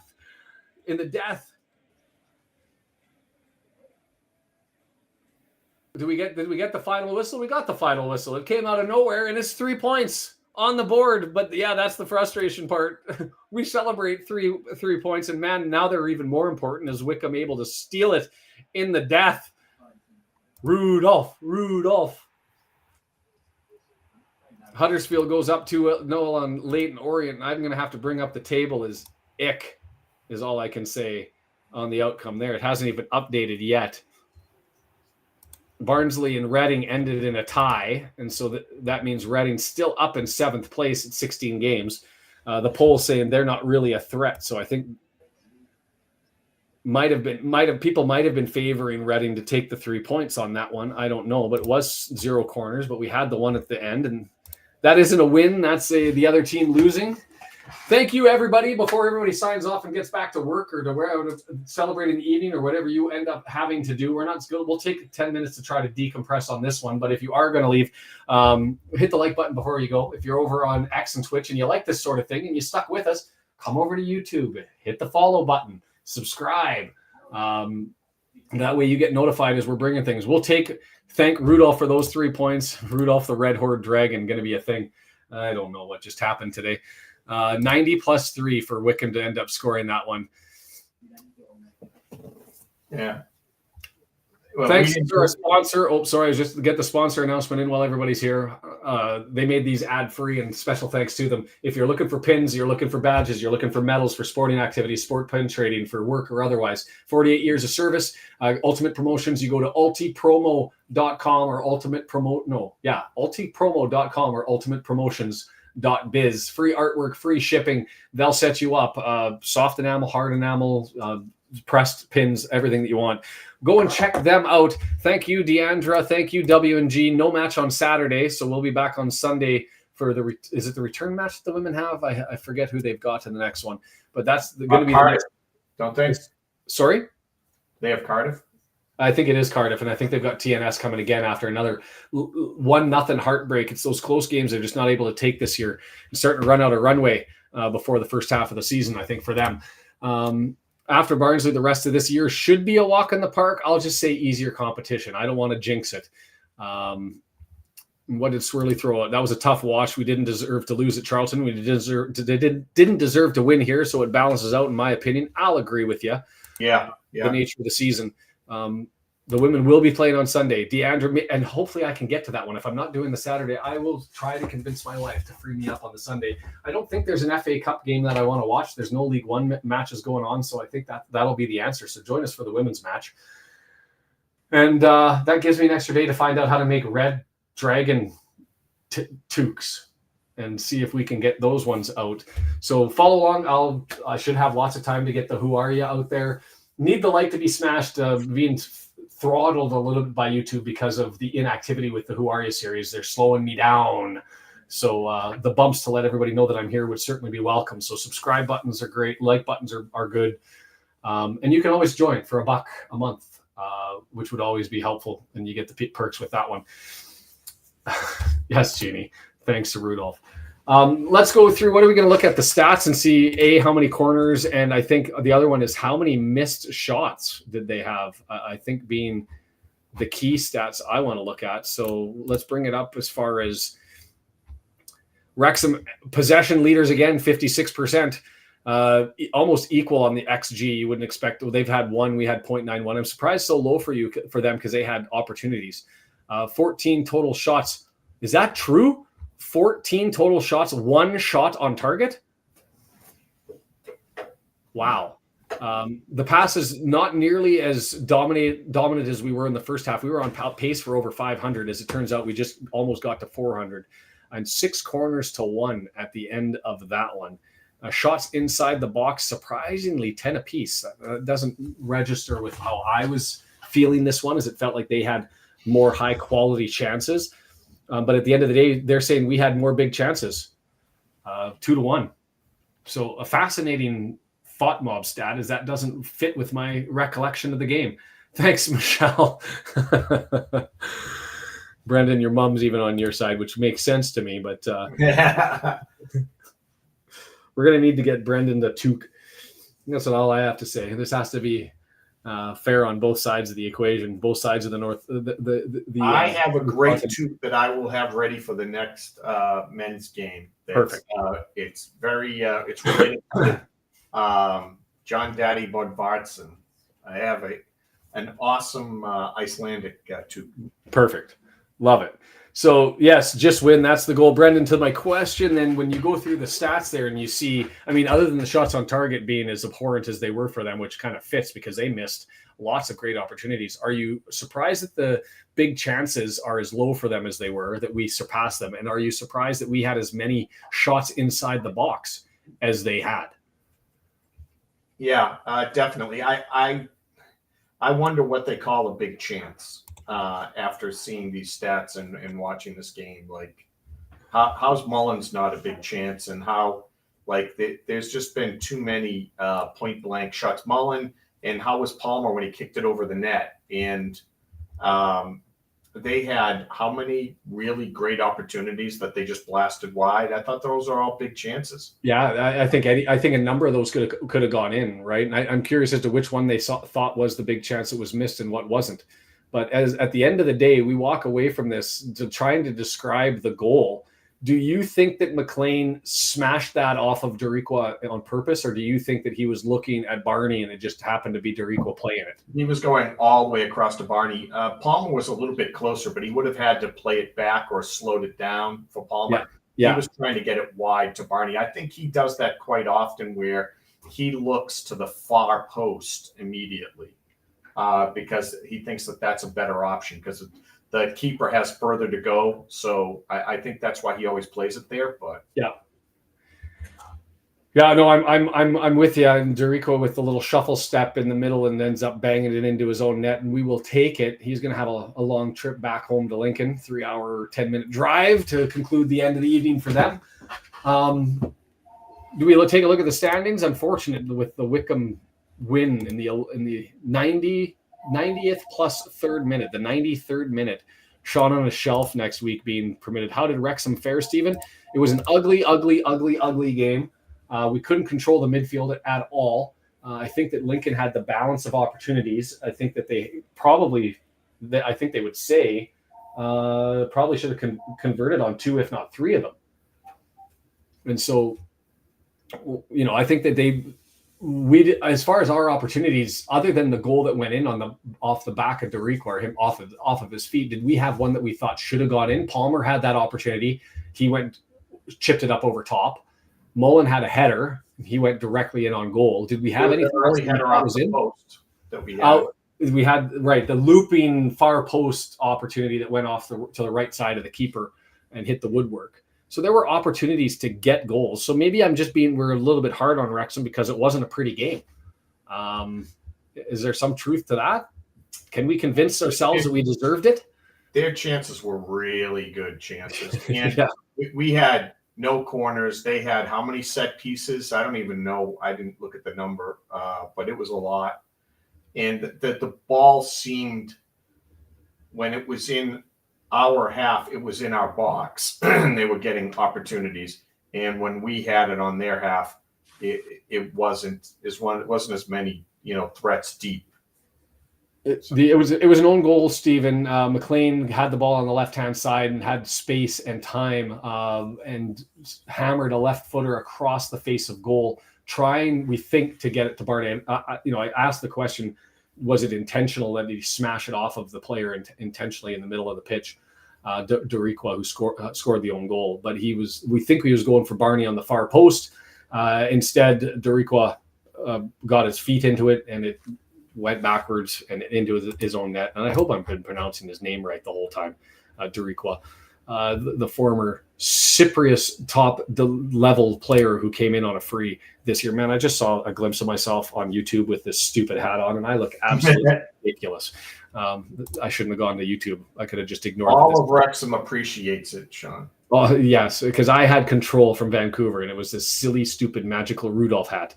I guess we will test it for Christmas. The problem is if I wear the damn thing all the way through Christmas, we've got weaker competition. And so everybody's going to say it's the Rudolph hat, and I'm never going to be able to take the damn thing off. Having a look at the table then, an important 3 points. And let's not miss how important they were, because Wickham scored a late goal against Mansfield to take 3 points. Birmingham easily handling Exeter away 2-0. Huddersfield, they were able to pull out a win against Leyton Orient. And so really you get down to the Barnsley match, which was the draw being the only time where you have dropped points. 1 through 5, excluding Stockport, who didn't play, all eking out 3 points. If you're Stockport, this had to be a nightmare outcome. Looking at this one and watching the scoreboard, is everybody around you just picked up 3 points. Huddersfield, game in hand, they can pass you. They're only 1 point behind. You can't catch Birmingham, Wrexham, or Wickham with your game in hand, with at 17 points, even if you win in the next one. Birmingham has 2 games, right? Sorry? Birmingham has 2 games in hand, too. 2 games in hand. That's what I mean. Yeah, they still can jump over top of us. It's interesting because a 2-0 away, I guess you got to give them credit for it. But you look at them dropping points in 3 in a row prior to this one. And I'm curious just looking at Birmingham's run-in for the rest of the season. So they've got Stockport in the next one on a Wednesday.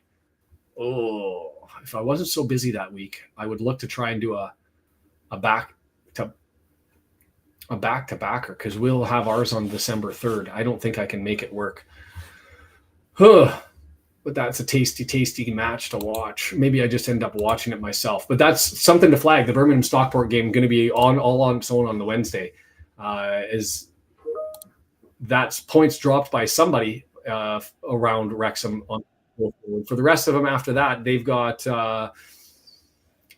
they've got a makeup game they haven't announced with Stevenage, but they've got Barnsley on the road, so that's helpful for us. The hot and cold Bristol Rovers, which you never know what you have, but fortunately for Birmingham, they're at home. Then weaker matches against Crawley Town, Burton, Blackpool to wrap everything off before they flip the needle over again, and they have Stockport again at home. So that's where they're at. Go back to the table again. Huddersfield, as I said, they grab their points. Barnsley and Reading, they end up in a draw, so they're sitting their 17th games played, 16 games played, sitting at 27. And then Bolton, are they coming back? Are they sneaking their way back into this one, or is this just a byproduct of their competition? They drew Cambridge today, and Cambridge had a red card. They beat Blackpool. They thumped the crap out of Bolton. They beat Stevenage, and they beat Peterborough. So are they into it? I mean, the draw today hurts them. I thought that they had taken that one, but I want to look at the scoring here as to when that goal came in. So red card in the 49th minute and down a man and a goal. They score in the 89th minute to strip 2 points away from Bolton. Ouch. That's one that's got to hurt for them. So I was looking at it. I think even if we win our way out, we end up with like 51-ish points around the break, around the midpoint. And you're looking at then still needing, I'd say, at least another 40 points to feel good. Mm-hmm. Like there have been years when for 88 has been enough. 92, 96 points was second place. If you're trying to get one of those 2 bids, this year you're gonna have to get into the 90s. With Wickham entering into the equation and entering into the chat, and you've really, I mean, I look at losses more than I do games played. You've got Wickham's only lost twice. Us and Stockport have lost 3 times. Birmingham's only lost twice. And so you look at that as sort of the measuring stick, and you're right. This is probably going to be one of those seasons where it's going to be mid-90s, low, like 93-ish and above, at least, to get into that second place spot. Yeah. The consequential effect of that is you need less points usually to get into the playoff. High 70s will get you into the playoffs most likely. The last spot will probably be 10 points behind the other ones, but yeah. That's the statement, I think, from Stephen Reed. Sorry to cut you off. If Wrexham gets healthy and has a solid forward, we may get another promotion. And that's the thing to take away from that one as well, is we're doing this all with some fairly significant injuries. I mean, Marriott being the most obvious, we're not expecting him back. But if you would have said to me, you're going to go enter into the month of December, you're going to be down your leading scorer, not identifying who it was, because I never would have thought Marriott at the start. Well, you know what? I did think it was possible at the start of the year. You're going to be without Marriott. You're going to be out without your starting goalkeeper. You're going to have, Evans is capable midfielders and talented players that are going to be out with injuries. You're going to have Cannon having to deal with a suspension. I would have thought, we're in trouble. But they're still finding ways to win, and that goes to Lewis Brunt talking about the depth of the squad earlier this year. So as to the other ones, Bolton, Lincoln City, that means they've obviously lost 3 points. And so that's a serious shot to where they've been at, because they've now fallen all alone in 9th place. Mansfield, that last minute goal against them, a shot to their options and opportunity. And Nigel saying we've got to find a way to win these close matches. This one bites them in the pants. And they're sitting at 24 points in 10th, and that's where the split starting to maybe. I mean, Mansfield can make it up. They have 2 games in hand, but if you're looking at points, there seems to be that drop now is starting to happen, as you anticipated. Well, Brent, last game, you suggested that there's going to be 3 or 4 teams hunting for those top autos. Maybe it's like the top 4 is going to have a battle, and then there's going to be a fight for the 5th and 6th spot involving another half dozen teams. Yeah. I think you're starting to see that potentially take shape. Still lots of time to play. I mean, by the way, I wanted to say, like, Mansfield's defense, ever since your boy Flint got back, has been suffering something fierce. I mean, if you thought for Christmas you were going to get a Flint in your stocking, you'd be all excited. But right now he's back, and they are struggling ever since he did get there. So, yeah, I'm glad he's still in the game then.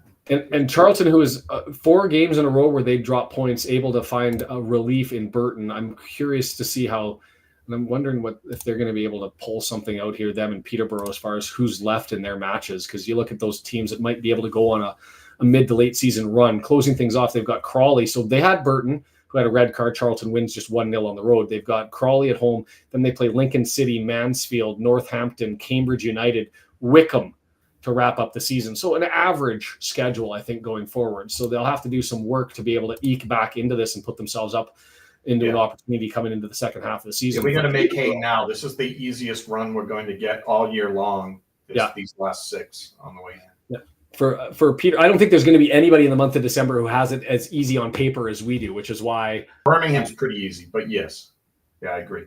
Yeah, Peterborough, they've got Burton, Northampton, Crawley. Then they had run into Stockport, Mansfield, and Barnsley to wrap things up. So that's middle of the run for them. So they're going to have to do some work as well. But it's going to be a fascinating one. And yeah, an interesting one. Guys didn't like how fast he was moving for the shot stopping capacity. But I think he's when asked, he's had answers, and that's all you can ask. You're speaking to Burton, yeah, of Burton, yeah.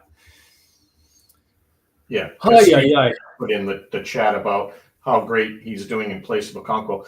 See, the interesting part is Okonkwo would not have got out to a lot of the balls that Burton did today, but Okonkwo would have dove and got to all of those balls that missed the net, right, and just missed right and left. Okonkwo would have got to all of those, and we would have said, "Oh, great save." Right.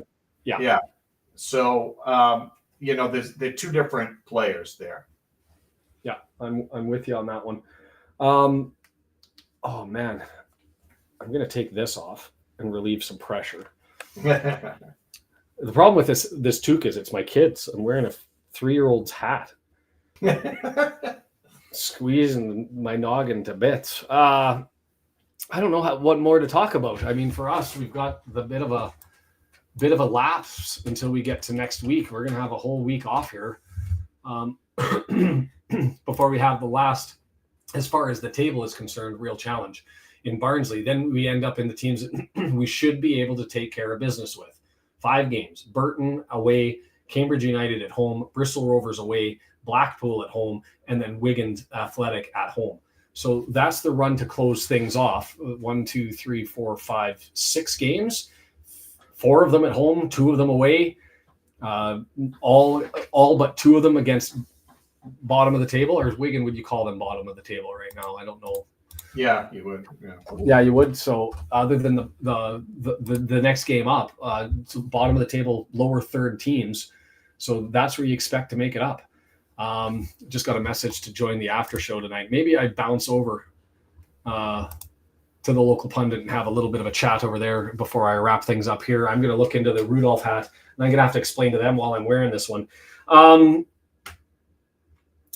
think that's it. If you want to, feel free to go over to the local pundit, like and subscribe before you leave. Follows are great, and we'll see you guys Sunday for the women's match, Tuesday for the who do we play?